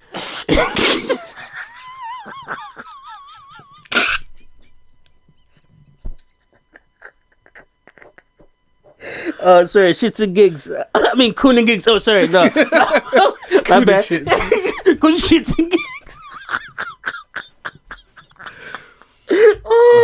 Okay, nah, my bad. I got the name wrong for a second. Ooh, goddamn. Anyways, yeah. Shout out to them brothers, man. Coon and cowards. Sorry.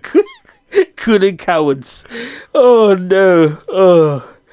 Right. Yeah, that was it. That was it, pretty much. We did a good job with that one. Shuck and jives. Sorry. Shucks and jives. Shucks and jives. That's what they should do the podcast. Shucks and jives. That's hilarious. Shucks and jives is hilarious. Oh, that's hilarious. Oh my god. Oh shit. Should we do the music now? Let's do the music. Feels like the right time. And then we'll get through the rest of the topics. You got new music, right? I can piece some stuff together. Alright, cool. While you're looking for your stuff, I'm gonna start. Oh my god, shucks and jives. Oh shit. It's time for them niggas to go through that. I'm not gonna lie. Eventually, it's gonna happen. You know what I mean? It's time for them to go through it. They're gonna be alright. Pandemic, right? Yeah, they're gonna be alright though. They'll be alright. My theory still holds true. That 5 what? years of love, 2 years of hate, And 5 then- years of love. Yeah, but they're gonna be able to make it through the 2 years. You have of to, hate. you have to make it through. They don't seem like they're ready for that. They don't seem like they're ready for that. Now all they gotta do is stop doing interviews and just release your episodes, and hopefully you get your, you know what I mean, listeners back. Anyways, new music segment. Swans by Wale. He released the EP last week. We didn't play it because we had a lot of topics to talk about last week. The EP is called Ghetto Speaks, and this is the song called Ghetto Speaks off of the EP. Let's go. From a land that far too well comprehends universal madness. Shelve your hate real quick. Oh, what happened? Rory had a take last week. Yeah. He said, I heard that. That was stupid. That was Wale facts. is a better rapper than J. Cole. That's stupid. I'm sorry. Sorry. I thought he was crazy at first. He is crazy. I You still think it's so? crazy, yeah. J. Cole is far better than Wale. Sorry, Far better. Far better. We be talking about J. Cole. We be talking about J. Cole like if he had that dog in him, he would be better than these two niggas. Come on, let's not disrespect J. Cole. Far better. Far better. Far. You don't J. Cole think- is like J. Cole is like 2 tiers, and I like Wale. I like Wale. Don't get me wrong. I'm not I like Wale more than I like Big Sean. I think J. Cole only has one album that's clear of any Wale project. That's crazy. Which album is that? Forest Hills Drive. That's crazy. That is insane. I have That listened is to the album About insane. Nothing. Off Season clears all of Wale's No, it discography. does not. All of it. The album All of About it. Nothing is. Maybe the album About Nothing is the weakest one. I'll be honest, in my opinion. You think so? Yeah, I think but obviously that's preference thing, innit? I don't like the rapping all the time.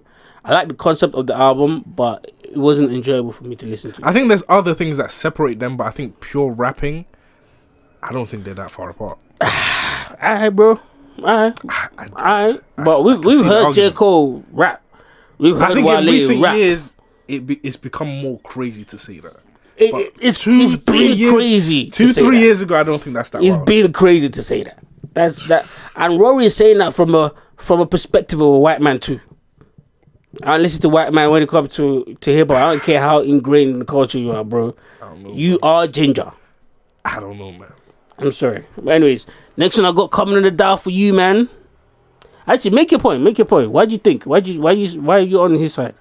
I just think technical ability wise, Wale is one of the better rappers we have. And I think him and J. Cole, I don't think there's any separation I can really see in the way they write that would make me say that J. Cole is tiers above Wale.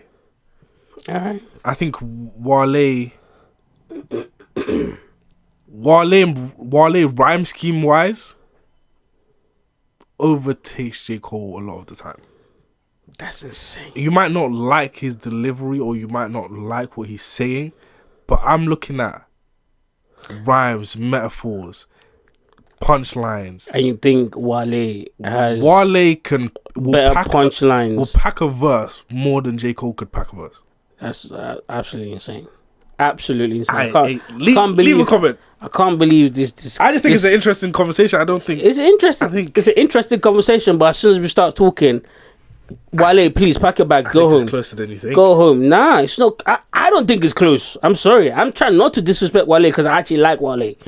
I don't think it's close. And to be honest with you, this is Jermaine's fault. If he had that dog in him, you don't want even disrespecting him, comparing him to some bum ass niggas. But he doesn't, unfortunately. You're right. It's like saying, "Oh, Wale might be better than Drake." What are we talking about? That's a ridiculous thing to say. That's a ridiculous thing to say. But J. Cole is how like, can you say that? J. Cole is like the last born. We didn't even have this on the dial, by the way. Sorry. Guys. J. Cole is like the last born. He just gets all the extra treatment. That's when not he did true. that little Yachty verse, they were like, "Oh, he did the same rhyme scheme for the whole." That's nigga, not come true. on, bro. That's a Come bad on, example. bruh. That's a bad example. But that's a bad example because he's on a song with Lil Yachty. J. Cole has certified songs. True. Certified songs that his verse on there is disgusting. You're like, how this nigga even think about writing this type of shit? We're gonna compare him to Wale now? Wale got it, bro. Wale. But what I want to ask you is this: if I don't think Wale is a better rapper than J. Cole. Let me say that. But do you think Wale is a better rapper than Kendrick? Do you think Wale is a better? No, serious question. You think Wale is a better rapper than? No. That's rude, by the way. You think Wale is a better rapper than Drake? No. Then he can't be better than J. Cole. Why not? Because J. Cole is closer to the Kendrick and the Drakes than Wale. J. Cole gets to be in the conversation because he's in a big free conversation. Big what? Big 3 conversation. Big 10. I can name 9 other rappers that I think are better than Wale. Damn. That's how disgusted I am with that claim. What are we talking about? The big 3 gets to be the big 3 just because of the time we're in. Because Jay raps. I hate to say this. Jay or Jay-Z? Jay-Z. Raps better than Kendrick. Jay-Z raps better than Kendrick. Raps better than Kendrick. That Jay-Z song you played last week is one of the most insane verses I've heard. That's true. But I wouldn't say he raps better than Kendrick. Bro, boy, oh boy. I would say they could go bar for bar on certain songs, but I wouldn't say he raps better than Kendrick. Not in my opinion. Hell no. You don't think so? Mm-mm. I think Nas raps better than Jay-Z. And I compare Jay-Z to people from his own era because music was different. It changes, yeah. Exactly. So it's difficult to compare Jay-Z to Kendrick because if Kendrick was rapping when Jay was rapping, then we don't know. Kendrick might be miles over that nigga, in my opinion. If some of the things that were acceptable then are still acceptable now, like, come on. Kendrick is the only rapper that can rap about his life and call himself Elohim and all this stuff and sell 500K. Come on. But he wouldn't be able to sell that if it wasn't for people before him. That's true. I agree. It's hard to. The reason why I make that point is because now music is different. There's a lot of the things that Kendrick does now was way more acceptable back then. So imagine he was rapping back then. I hear what you're saying. That's all. But anyways, let's move. Come on, man. I'm trying to play some lit music right here. This nigga talking about Wale. Sorry. We never nerd out. I'm so mad I even play that song. We never nerd out. That's true. We never do. Wayne is better than all these niggas. But oh, come on. Wayne is an insane rapper. He might be the best rapper we've ever seen in life. Not ever, no. The best rapper we've ever seen in life is probably Andre 3000. No. You lot are bugging. It's not Lil Wayne. Lil Wayne's close, but it's not Lil Wayne. Alright. Anyways, next one I got on the dial is Topless in Miami by Tory Lanez. See, this is why this nigga need to just serve his sentence and shut the fuck up, because this song is lit.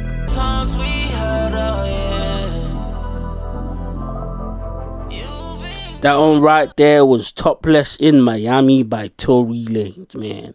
He made that in 2016, I believe, part of the Lost Tapes, but released recently. Next I got on the dial is the king of the underground, the streets Beyonce. I'm coming 848 for life, Danger Family, so it's real big, you know what I mean? Mixtape, be looking for it, you don't like my style, Come on, man, you already know who it is. You already know what I'm talking about right here. It's my guy, Future Vendros, man. Released that mixtape. And that was South of France by Future Vendros, man. That was, I'm gonna lie, that's one of my personal favorites, but there were songs that was better than that on the project. I liked the second half of the project better because it was more singing than the street stuff that he normally does, but it was still, the whole thing was hard. And do you know what I clocked? What I clocked the other day is Kendrick Lamar is, see, this is why I think Kendrick Lamar is the hardest rapper probably of all time, if we're being honest. He's one of the hardest of all time, right?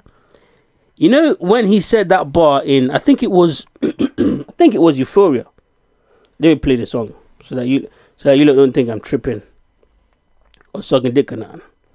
So in Euphoria, he said something about everybody want to be demon, right? Till they get chipped by a throwaway. Let me just play the part of the song. So I'm gonna fast forward a little bit because of who's the lame? Hey, everybody wanna be demon till they get chipped by a throwaway. Remember that line. Okay. Everybody wanna be demon till they get chipped. Till they get chipped by a throwaway. Demon is Future's middle name. Future has a song called Throwaway. And in that song, in the second part of the song, fucking these hoes, man, too damn much to you. I just show when you fucking on a nigga when you finish. He can say that he love you. Alright, now that you heard that, think about the speculations of what we thought Drake and Future's issue is about a bitch that Future really did love, Drake smashing. That's a crazy bar. But who's that dissing? It's not dissing anyone, but it's just referencing, when you get hit by that song, Throwaway, go listen to that. It's telling Drake, go listen to that song again. And this is why this nigga don't fuck with you. Okay. Because you want to beat him so much, but go listen to Throwaway. That's what I took from that anyways. Okay. And I didn't clock that until I realized that Future actually had a song called Throwaway. And I heard the song, and then I heard that part where it's like, if you fuck that nigga, make sure that nigga loves you. Like, and I was like, who could he be talking about right here? That's a cuck thing to say. So what? cuck thing to say. That's crazy. If you fucking make sure that nigga love you, please. I never want to hear one of my niggas say that. Oh, that's my God. crazy. That's hilarious. That is crazy. But that's... Hey, man. It is what it is. But anyways, last one I got on the dial. Coming to you guys by Rich Homie Kwan. Push Homies song. And before I even play this song, I want to say again, rest in peace to Rich Homie Kwan. His funeral was, I believe, on Sunday last week. And it sold out. Sold tickets to his funeral. The fans were there. There was a lot of different Atlanta celebrities. The one notable one person that I heard say his speech was DC Young Fly. Shout out to him. And his dad spoke as well. The whole family spoke, paid their respects. And yeah, man, it was a beautiful... I mean, I didn't see the whole event, but it seemed like it was a beautiful event. Just kind of celebrating his life. You know what I mean? But yeah, rest in peace to the guy. This song is called Song Cry. I'm sure he recorded this before he died, but it was such a perfect song to release after, you know what I mean, died. But yeah, Song Cry, Rich Homie Kwan. Hey, this from here personally. You know what I'm saying? And that was Rich Homie Kwan, Song Cry. May his soul rest in peace. Prayers to loved ones, fans, friends, family, you know what I mean? Yeah, man, that's the end of my new music segment. I'm going to pass it over to my nigga Legacy, and he will carry on the jubilations and the celebrations of music, man. This is episode 113 of the Talking the Hardest podcast. Yes, sir. Yes, sir. Yes, sir. New music segment. I'm going to start this with Nino Man. This is Nino Man. Stream this.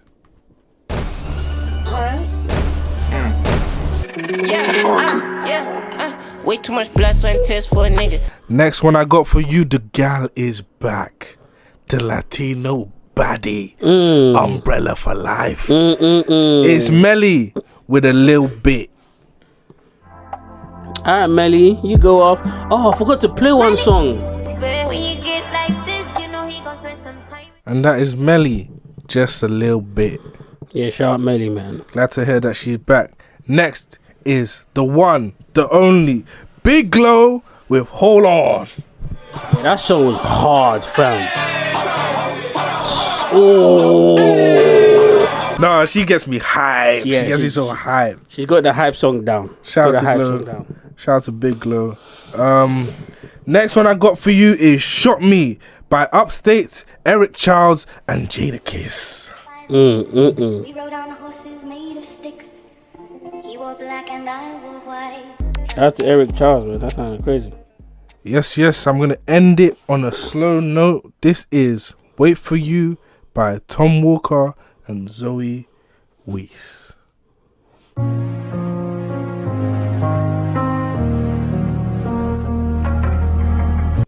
And that was Wait For You by Tom Walker and Zoe Weiss right here on Talking the Hardest Radio. Yeah, man, that was emotional, man. Got me crying in the for a little bit, you know what I'm saying? But yeah, breaking news, Ray J was on TV talking about how he felt about Diddy and why celebrity friends aren't coming to his aid. And apparently he's never been in them rooms that people are talking about. But yeah, we're not going to play it because it's Ray J. Hey man, last time Ray J had a free coffee showed us. He did. So actually, that's not the last time. That's the probably first time. Hey, well, I believe him. Either way, no, I don't believe him. that brother been in them rooms, lying, fam. But anyways, I do have something that was connected to new music segment. Okay, go on. So, Angel Reese has a podcast. She do? And on her podcast, she had... Is that the one that was with Big Mama? Who? Big Lotto. Yeah. And who else was She had Lotto and Mariah DeSantis. That's the one. And Lotto revealed some information. Oh, what did she reveal? I'll just play this into the mic. Okay. I just did something for the first time yesterday. Ooh, okay. In the car. What? What? Freak. What you did? You're a freak. Some thought shit. You're a freak. It's some freak leaks on this couch right now. I'm gonna tell you that. It was turned though. It was. You had a good time. So Lotto said she did some I quote, freak shit. Oh, she didn't say what it was. In the car yesterday for the first time. Come on, let her, man. What do you think it is?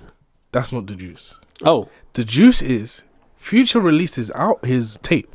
And the guy says, guys, go listen to Brazier on the mixtape Pluto. And some lyrics, it sounds a little convenient, right? And the lyrics are, this is poor journalism because I should have the lyrics up. I fuck a rapper bitch in a car. Bitches hit the lotto. I call her mulatto. 21 is hot right now. So this is where it You're goes. lying. It's verse 1. It You're starts like this. lying. I took them cheap prices up higher. I'm really the biggest homie you got. I fuck a rapper bitch in a whip. Brought her a verse. Got her a little clout. Tiptoe, fucking this bitch on a marble. I got real coke, real cocaine on my collar. She a nympho benzo. Bitch just hit the lotto. Put them yellow diamonds on a black bitch. Call her mulatto. That's crazy. Bitch drink 1940 do say like Muscat. That's crazy. Now, what is going on about this? Lotto's getting touched like that? It's a coincidence. No. Nigga say he hit the lotto. He called her mulatto. Like, come on. Come on. And she revealed on the podcast, I did some friction in the car. Even if it's a lie, they're trying to make it look like it's the truth. Come on. Now, I think Future was all up in that guts. Is Future... No, I can't do this. Nah, do it. Is Future what? Niggas said, oh, Drake is fucking niggas bitches. Yeah, so get back. Drake is foul. Get back. Is Future foul for fucking niggas bitches? Yes, but this is a get back. But that's 21 Savage. Yeah, you're friends with him.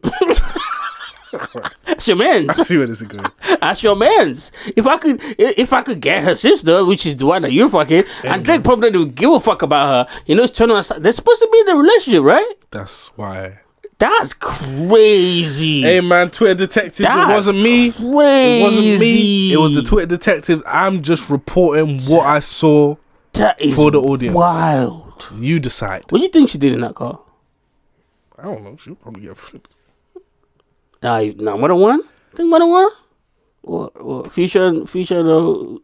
I don't know, man. I don't know what them light skinned bitches be doing. I like dark skinned women. Why are you lying? I don't know what them light Why are you lying? You be tripping for light skinned bitches. Why are you lying? I don't know what you're talking about. You know exactly what I'm talking about. What do you think? You think it's Metro? I don't know. I don't know, man. I don't know. Hey, that's crazy. That's some new information to find out. I had no idea. But this is okay. Let's talk about this first before we get to the hip hop debates. But while we're on the subject of fucking and not fucking, Rubi Rose came out and debunked the fake relationship that we knew was fake, or that smart niggas knew was fake. Anyways. You all believed it. Remember, I came in and I was like, well, I guess he could get her, but something looks fishy to me. Like, come on. Anyways, she said, and for the record, I never slept with that man. Paid for PR, not the pussy. He's funny and nice though. The funniest part of all of that is she didn't say that the pussy was not for sale. That's because the pussy's for sale. But why did she say that? Was there anything that prompted this, or just out of the blue? Nothing. The bitch is lying. The bitch is lying. Well, actually, no, that's not true. This is why she said it. She tweeted out that she's been celibate for 2 months. Okay, that's what she tweeted out. And then niggas was like, "Ain't you there in Druski? Like, what happened?" And they announced that they broke up. I think 2 months ago or a month ago or something like that. So niggas was trying to work out like, nah, you lying because you was dating Druski at the time. So how you celebrate? And then she tweeted that out like, oh, I never fucks that man. He pays for PR, not this pussy. I was like, where are we in life when this woman is coming out to brag about the fact that he didn't pay for the pussy, he paid for PR, which means your pussy is for sale. I believe that she was celibate for 2 months, selling a bit of pussy. This bitch is lying, bro. This bitch is a liar, bro. She is. She's a professional liar. Yeah, she's lying. Like, I don't know if Druski really did hit or didn't hit, but the relationship was also fake. Like, let's be real. Come on. Hey, this was fake relationships were real fucking. Yeah. Well, I mean, I already paid for the PR, right? You want an extra 10? Yeah, niggas is not gonna be skimpy on the pussy part. You never know, man. But hey, man, that's crazy. Would you pay for her? Would you pay to fuck her? How up am I? Let's say you're 100 grand up. 100 grand depends how much she's charging them. I got. How much do you think she's charging? Let's start there. I got 1,500 for you. 1,500 for the rubes? Yeah, man. Nah. That's cheap. For the Ruby pussy? Yeah. That's cheap. Come on, bruh. How much does she want? That is cheap. At least 5 grand. At least. 5? Yes, there's unknown women out here that's selling their pussy for 10. Obviously, they're high class and kept well and all that stuff. But for the rubes, 5. Have you seen her naked? It depends what the 5's gonna get me. Is it like a one-time thing, or is it like till the wheels fall off? Oh, what do you mean? What's the wheels fall off? I'm confused. Like, what? Sounds like a sex position. Till I'm done. Like, oh. What else would it be? You know how they be charging. Like, for a night, for a day. Wait, hold on. Are you gonna do it past more than one day? I said till the wheels fall off. No, IV drip. You know what I'm saying? Nah, brother. You come on, man. You can't be on no Diddy stuff. 5 bands. 5 bands for one night, man. Yeah, for one night. I don't care how your up bus. I am. To your bus. Nah, man. You're 100 grand up to your bus. Come on, I can't even find a video of her like replying to all of this. What I'm just seeing is just like all the fans girls. You see all them pictures. Elon, what have you done? I know, right? Elon done fucked up Twitter. But you seriously won't pay 5 grand just to have the Ruby experience? Nah. I wouldn't either. I don't believe in paying for pussy. I strictly don't believe in that, honestly. I don't care how bad you are.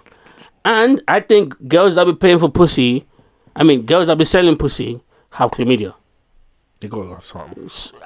Absolutely. Because all that's blocking you from that nigga giving you that chlamydia is the money. Mm-hmm. And some of these niggas with chlamydia got the money. Mm-hmm. So, yeah. I don't fuck with STDs. Mm-mm. I don't think anyone else does, but I particularly run away from them. But anyways, a lot of people came up on Twitter. I'm trying to find the video, but I can't find it. A lot of people came out and was just roasting her because in the past, a lot of different rappers have said the nastiest things about her, and she just kept it quiet. Mm-hmm. And she just came out and just, in their opinion, was dogging Druski just for no reason. Yeah. So, do you agree with the internet? Yeah, that's kind of weird. It is a little bit weird. And I think she must have get that nigga head. And she has a track record of lying, bro. She does. But she wasn't lying that them niggas was fucking her while she was underage. She wasn't lying about that. I'm talking about one of the niggas that was Playboy Cardi. Hands is in there, man. Yeah, that girl was 16 years old. My hands is in there. Following Jay-Z's example. 14 years old, slipping in clubs. And some of you niggas was taking her, NFL players, taking her home. Yep. That happened. Anyways, that's not the only thing that makes Playboy Carti corny. This also makes me realize that Playboy Carti is only cool to 12-year-olds. Oh yeah, give me the aux. My bad. There we go. We're gonna get our production right. There we go. You can get it right. Okay. So this is just like cringy to watch. So warning. If you want, you can skip like a minute past if you don't want to see this. But yeah, this is Playboy Carti. Come on, though. Come on. Yeah. No. Feel that. Bitch heavy. Yeah, you know what I'm saying? Yeah. Yeah, so you got the feel me on. Yeah. Shane Oliver, you know what I'm saying? Big white tee. Got this shit from the gas station. Pro Club Gang, you know what I'm saying? Shout out to my nigga David, you know what I mean? Holy Week, Sexy Dell, Filthy, OG, just went #1, I was finna go #1 again. Shout out to the whole SO. Then, I gotta show you my car. Nigga just gave me a new car. Check this out real quick. Oh, don't forget the drip, and get that. Okay, this is all corny. All of it. Hey, back, come with a blunt. Maybach, come with a blunt. Maybach, come with a blunt. Maybach. Big back. I'm so I ain't even gonna sit in the back. I'm gonna sit in the front. I'm gonna drive myself. And get mad at me, be mad at a nigga who need to your contract, you know what I'm saying? It's double O Benny, man. You should've signed to the O. You passing out chains Lambos. Should've went to O. Should've went to Alright, that's the modern day niggerish shit. Who brought that car for him? It's probably rented. I don't know. I know who brought it. who do you think brought it from? When you boys got rich, you had to run from it. Cash blowing, able bread out here tricking. Shit we do for bitches, he doing for niggas. Jets, whips, chains, wicked. Did he say that? It's Cash.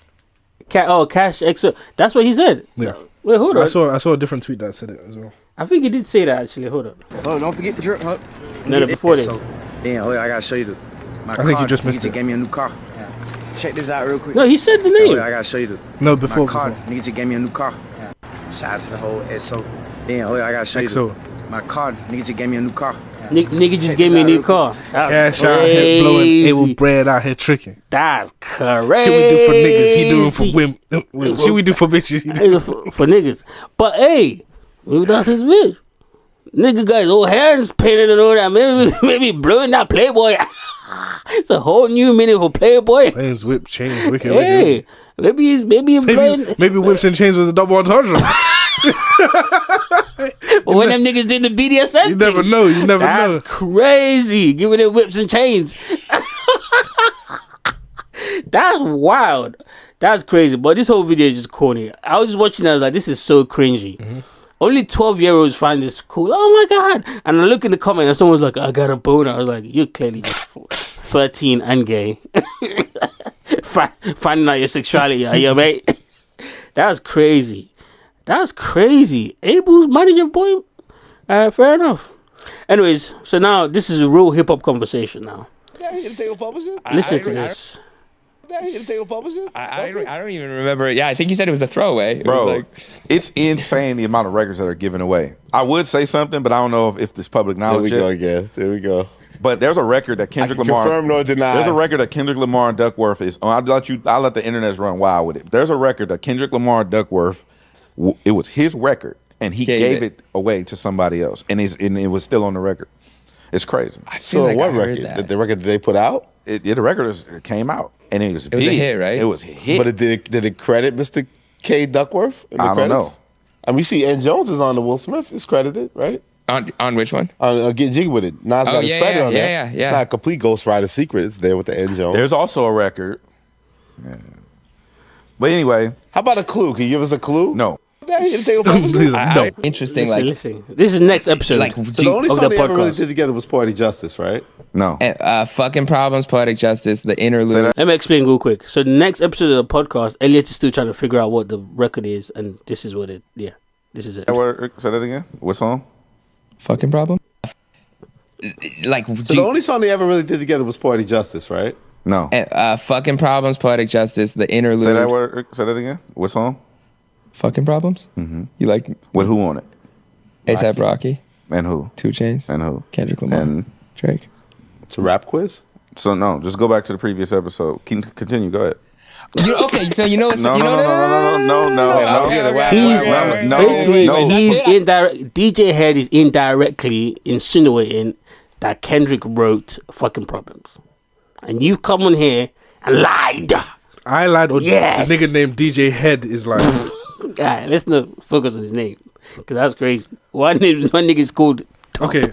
The other nigga is called Head. That's crazy. Mm-hmm. But you came here and lied for the boys. Oh, the boy wrote Fucking Problems. Yeah. I believe DJ Head. Of course you do. What substantiates? Wait. Why you say it like that? I just think no, you did. Wait, what? I feel offended. What outside of him being DJ Head makes you believe him?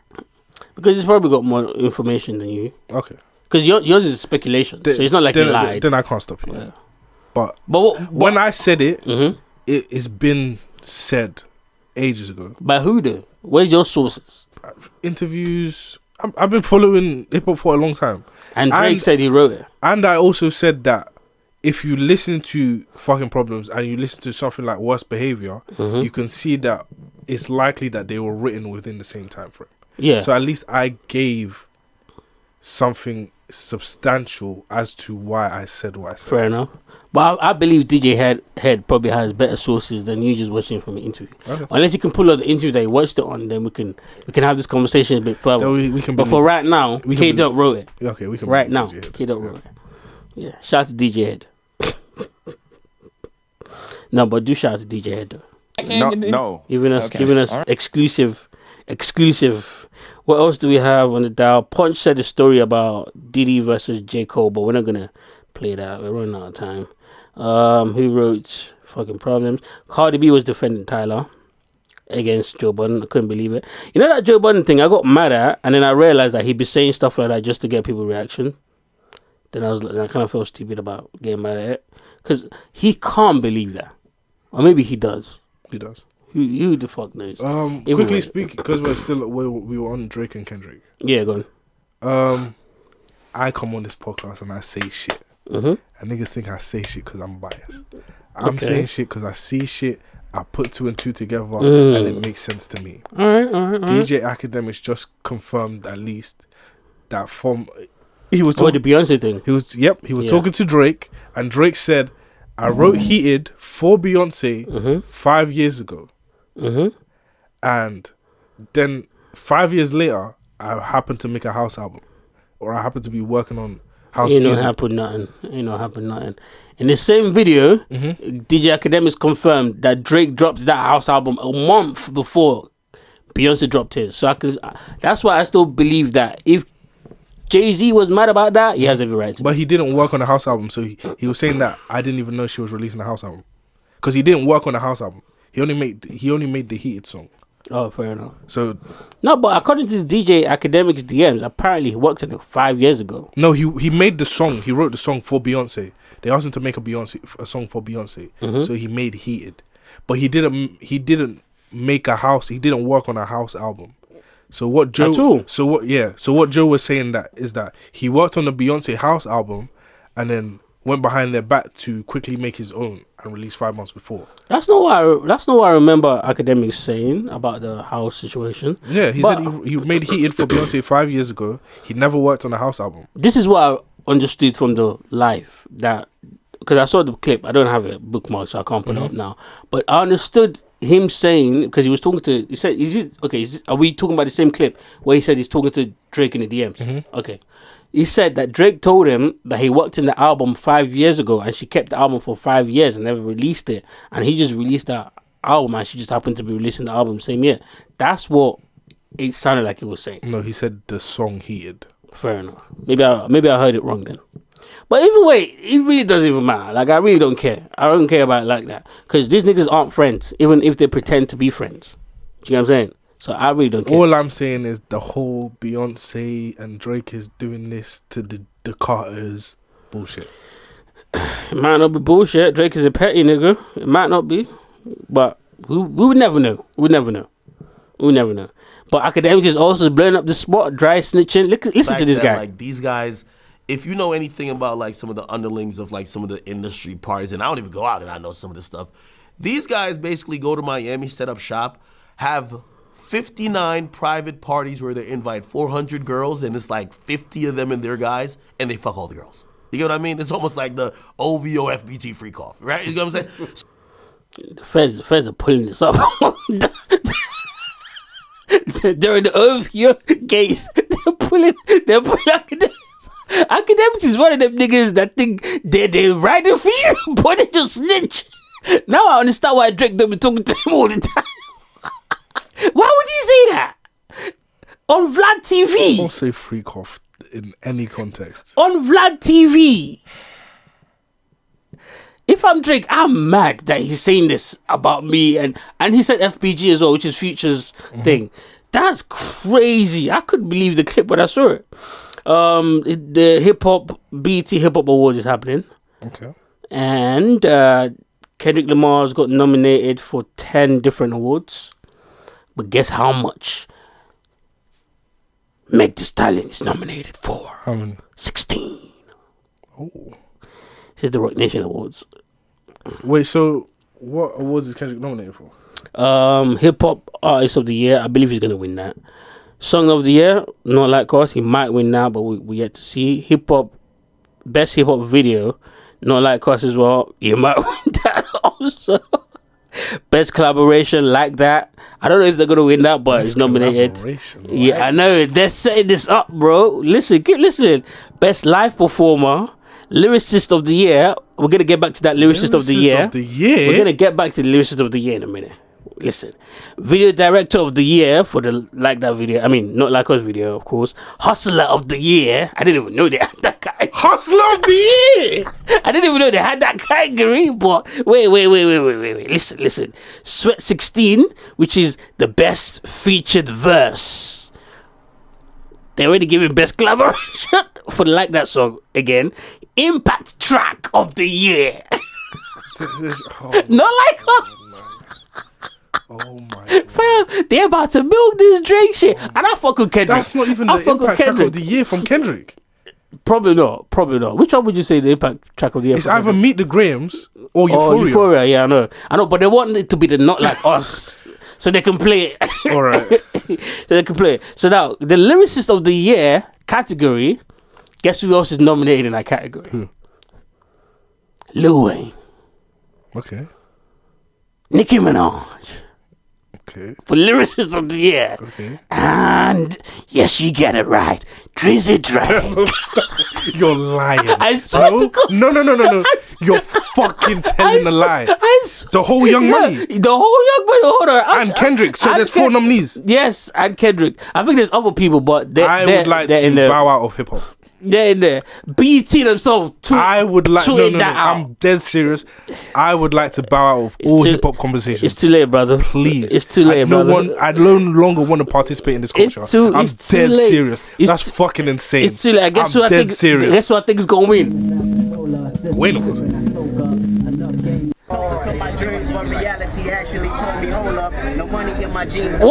What? Come on, man. K-Dog gonna win that shit. Fam, he's gonna sweep the whole of the OVO, the whole of... So if these niggas crash out, hold on. If these 3 niggas crash out and do something to hip hop, who? You talking about the Young Money crew? Yeah, if they crash out. Nah, man. These gotta hold that. I think I'm done with hip hop. Nah, you can't be done with hip hop. It's too late, nigga. You're here. R&B has been. You're here, bro. R&B has been cool lately.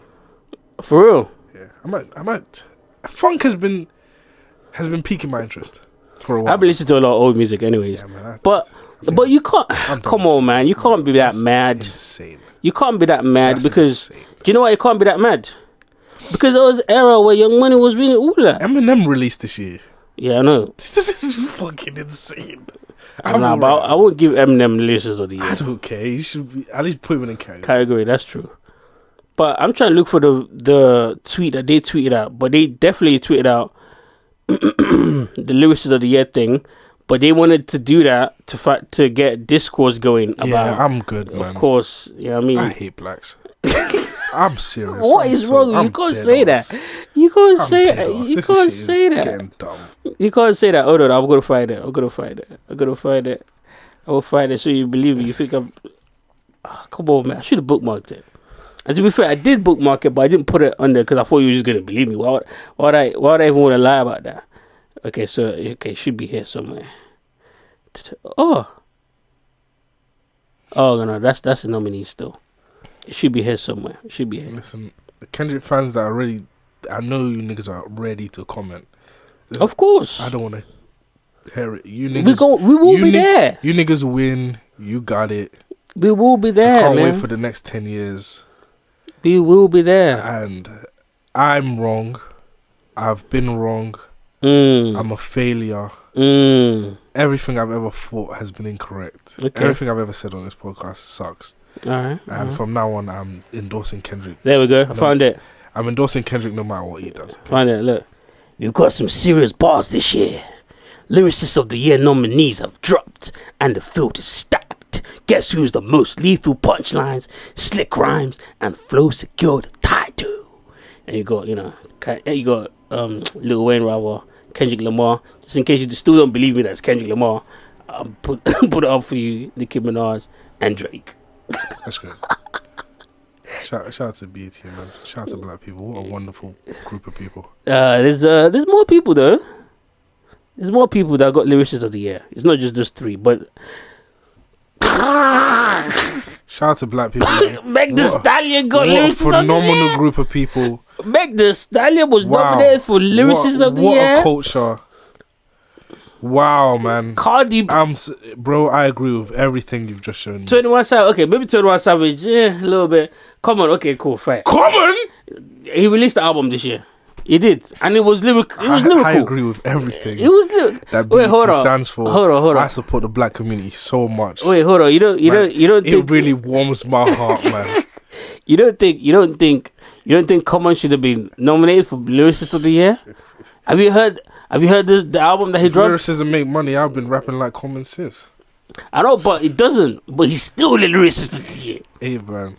It's still staying I true agree to them. with them, man. Can't wait for the Super Bowl performance and that. Me neither. Me neither. Absolute. I'm glad you're excited about this. Absolute treasure. Absolute treasure. Oh shit, that's funny. But yeah, that happened. Anything else you want to say about this legacy before I move on? Man, I just think that nobody should ever rap ever except for Kendrick Lamar. Oh no, you're right. Absolutely. You're right, man. What a gem. Oh shit, that is hilarious. Let's see, I don't think anyone should rap like apart from Kendrick Lamar. TDE, since we're on Kendrick Lamar, TDE signed a new artist called Alameda. She does like pop. Let me play some of the shit that she does. She does like pop rock type stuff. She's super cute. She's the type of girl that I would go for, I'll be honest. She looked kind of like East African. But this is what music sounds like. That against all odds. Wait, hold on. Is this a documentary? I thought this was our song. Where you want to go? Okay.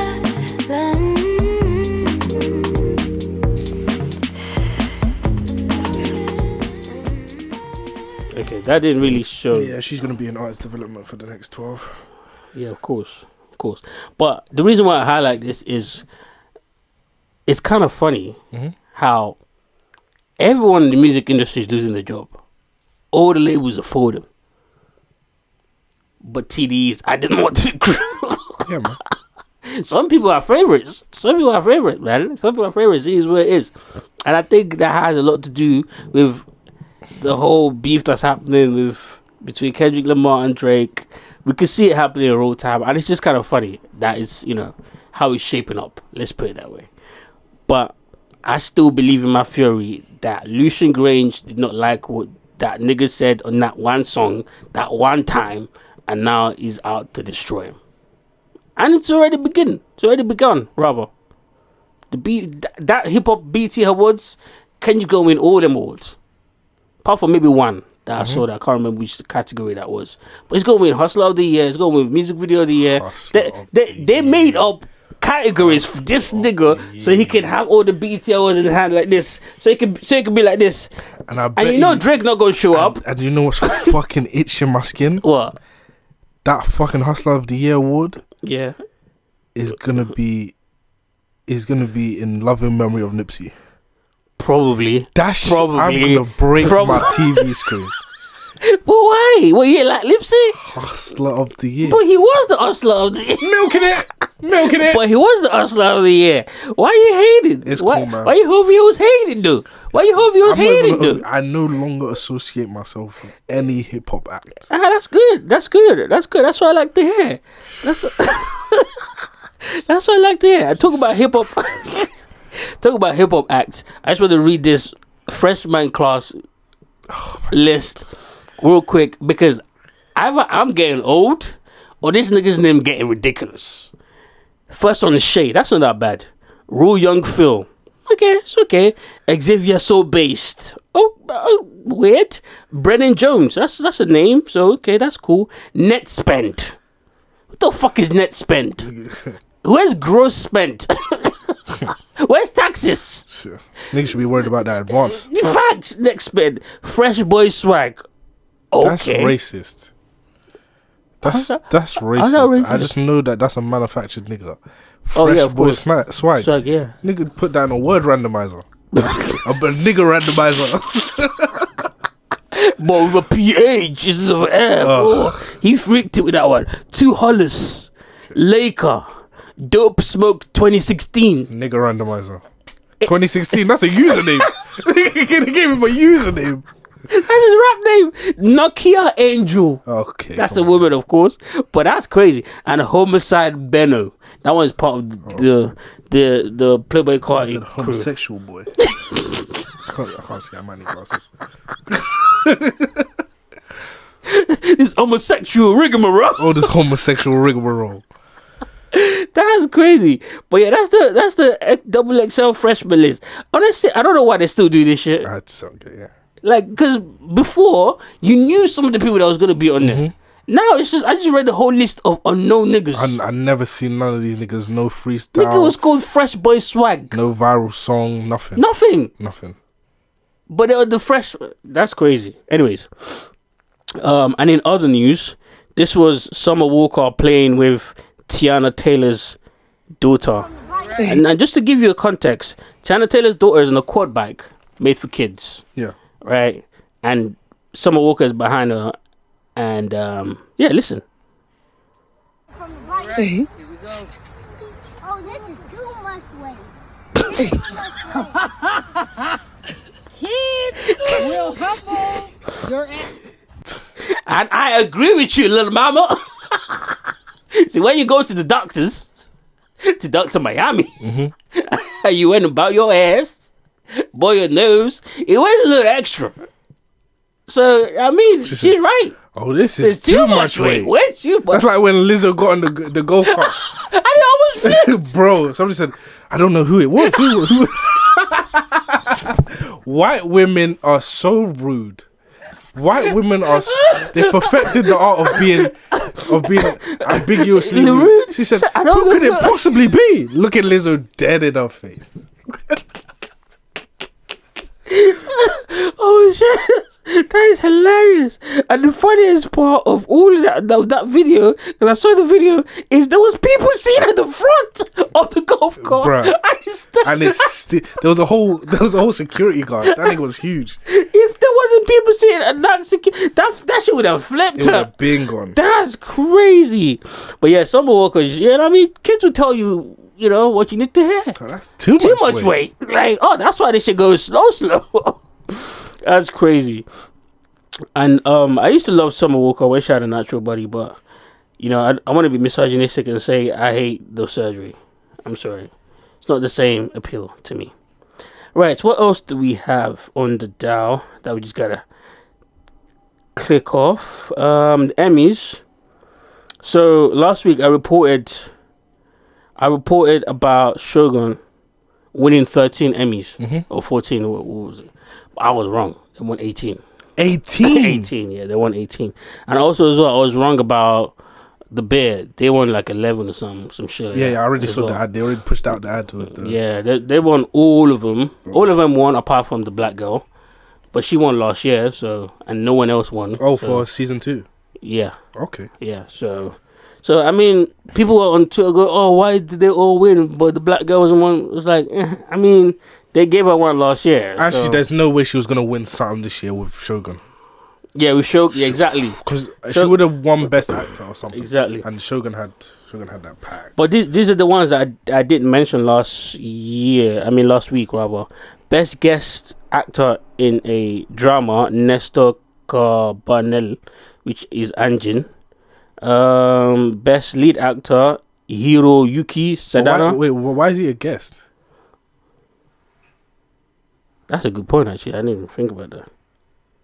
I don't know. Maybe I actually got his name because I just assumed that was him, but maybe that's not him. Let me just research that real quick.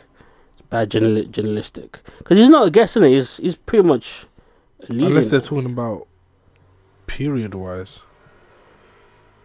Oh no, it's this nigga. Who's that? The nigga, the captain nigga, the captain that saved his life on the boat. Oh, the Spanish nigga, yeah. Oh, Oh. Okay, fair enough. I got it wrong. So Angela ain't even win no awards. That's crazy. But the girl won an award. Mariko Samao. First Asian woman to win an Emmy. First Japanese woman, to win an Emmy. Her name is Anna Sawai. Shout out to her because I didn't know this, but apparently she was part of a J-pop group. She wanted to become an actor, but her record label said no. And then she left. She had to leave the group to start her acting career. Now she won an Emmy. So congratulations to her. And the leading actor. And she won our hearts. She did. She's fucking beautiful. Oh my god, man. She is. Anyways, and the leading actor, the main guy, won best lead actor. She won best lead actress. His name is Hiroyuki Sadana. I hope I'm not. He always plays like villains in movies. Yeah, he does. I think he was in John Wick. I never been into John Wick, you know. Right, that's kind of the movie you just watch just to get. It's too unrealistic. These niggas were shooting at each other in like some like train station or some shit. They're like, it's like what? And nobody noticed that niggas is shooting. Bro, that's what makes it cool though. It doesn't. It's just funny. Everyone was just going about their day. No one just shoot. Come on, man, nah. But Common was in that. Oh yeah, he was. Lyricist of the year, man. Told you, man. Anyways, what else do we have on the dial? TikTok versus the DOJ, Department of Justice, battling it out in court. This guy really breaks it down, but I don't think we don't have that much time to watch the video. But basically, the DOJ is bringing up some bullshit to block them. Maybe next week we'll get into that a bit more. And Man City, their 115 charges, finally started the hearing in court on Monday. And we'll update you guys as that goes. But it's interesting how things are shaping up. It's looking like they're not going to get punished for it because they got loads of money, basically. Yeah.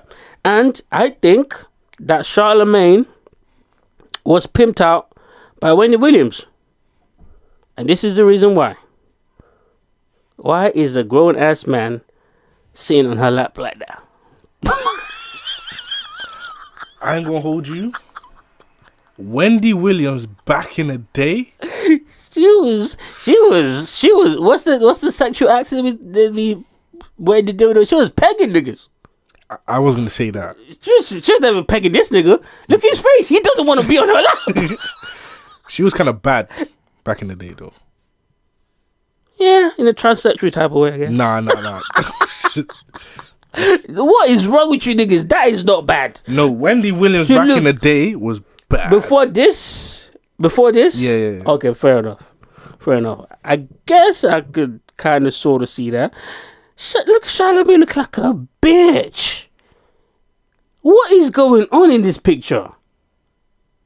Legacy, what is this? I don't know what's happening right there. Nah, she was definitely pegging this nigga, bro. That's crazy. Anyways, there's that. You looking for the picture of her looking nice? Alright, cool. Well, we'll see. I haven't seen it yet. What else? Israel is bombing all the pages, which is sad news, I guess. So, I don't know if we can get into this a little bit. So basically, Israel intercepted the pages that his Hezbollah uses, and I'm not talking about the short nigga that be on TikTok. I'm talking about the alleged terrorist group that operates out of Lebanon. They use pages so they don't use mobile phones so that they don't get tracked by United States and Israel. So what Israel did is their new batch of pages that they just got, they intercepted them before they got delivered, installed explosives inside the pages, and then it detonated last week. And during this detonation, killed about, I think they said 12 people and injured like thousands of people.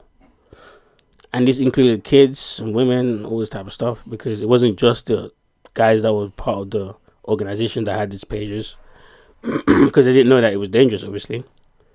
And then a day later, they explode the walkie-talkies that they'd done the same thing to, which is insane to me.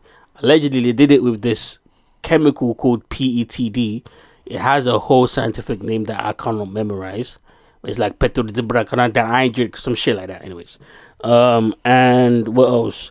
So the company that created the walkie-talkie then came out and said, we've discontinued those walkie-talkies for the last 10 years. And when we examined the exploded ones, it didn't have the hologram logo that normally has on our original ones. So those were fakely manufactured and it didn't come from our company, which is even more insane. But this is how they're fighting wars now in the Middle East. Thing that upsets me the most, though, is I love Jewish people, but I want us just to be fair about just things. How is this not labeled a terrorist act? But if it was the other way around, it will be labeled a terrorist act. Because while all this was happening, they also released videos of Israeli soldiers throwing kids off of the roof of the buildings and killing them. It's just insane to me. And America is standing behind this. Certain people in England standing behind this. And it's insane. The only person in the European Union that's against it is Spain. And they're talking about showing them sanctions for that. That's crazy to me. But, hey, we'll see how it develops, I guess. And to be honest with you, they're going to get away with it because America has done this, like, how many countries? It's the same way Americans think that 9/11 wasn't justified. Yeah. Yeah, the same thing. And then when they kidnap Israelis, they're going to be like, oh, why are they doing that? Nigga, you've been killing all them. You're trying to ethnic cleanse them. Like, what are we talking about here? So much so that they had to run to Lebanon. It's going to be interesting now because Iran's going to get involved because Lebanon is Iran's ally. Mm-hmm. So we'll see how that goes. Anyways, Amber Rose doubles down on Donald Trump's claims that the Asians are eating cats and dogs and says, well, it's true, so why the outrage? She must have got that big bag. Anyways. So that's why you don't trust hoes. Because they'll say anything from whoever's paying them. Anyways, moving along. Hugh Edwards, who is a BBC presenter, was caught with child porn on his laptop.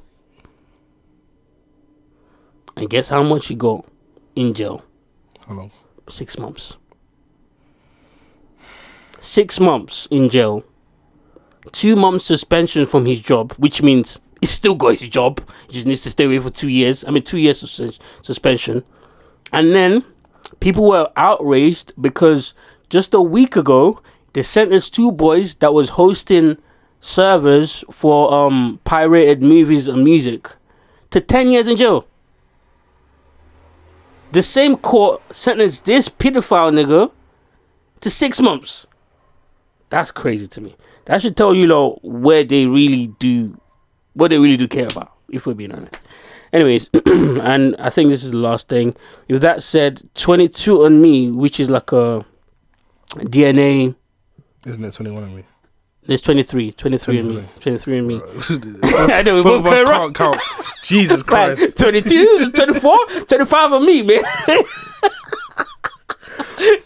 23 and me, rather. They're like one of those ancestry places. Yeah. You send them your DNA to tell you your ancestors. I've always found them very weird.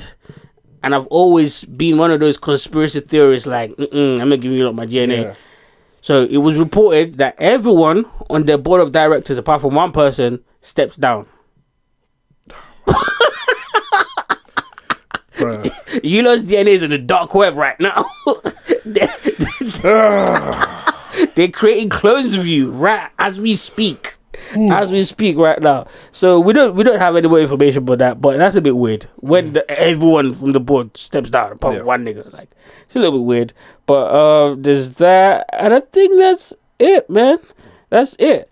How long do we have? Nah, I'll keep all the rest for next week. We're kind of gone over time anyways. But before we get out of here, shout out to iOS update. Now you can lock your iMessages with your Face ID. What iPhone do you have? Do you have the 15? Do you have the iOS update? Not you yet. probably do. I didn't. I don't think I updated, but I probably have it. Yeah, it probably come. Yeah, so you can lock up the iMessage with Face ID. So you can set it so that if someone goes into iMessage, you have to unlock it with your face for them to see your messages. I think this is just gonna let the cheating. It's gonna save a lot of brothers and a lot of these bitches out here too. Let's not forget that. And I wanted to talk about the bitter bitches, but we'll get into that next week. Yeah, we'll get into that next week. And this lady wants her.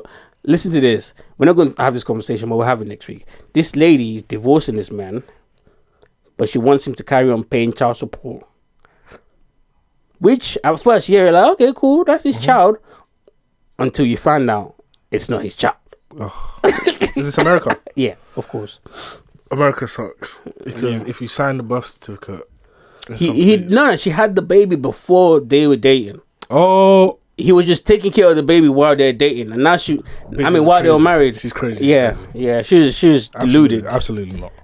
And we'll watch the video next week, but in the video she's trying to manipulate this nigga. Yeah. Like, oh, but that's your kid. You've been taking. It's like, bitch, you're about to go. Anyways, we'll get into that next week. We don't have time this week, and that's the end of the podcast, man. Thank you guys for chilling with us.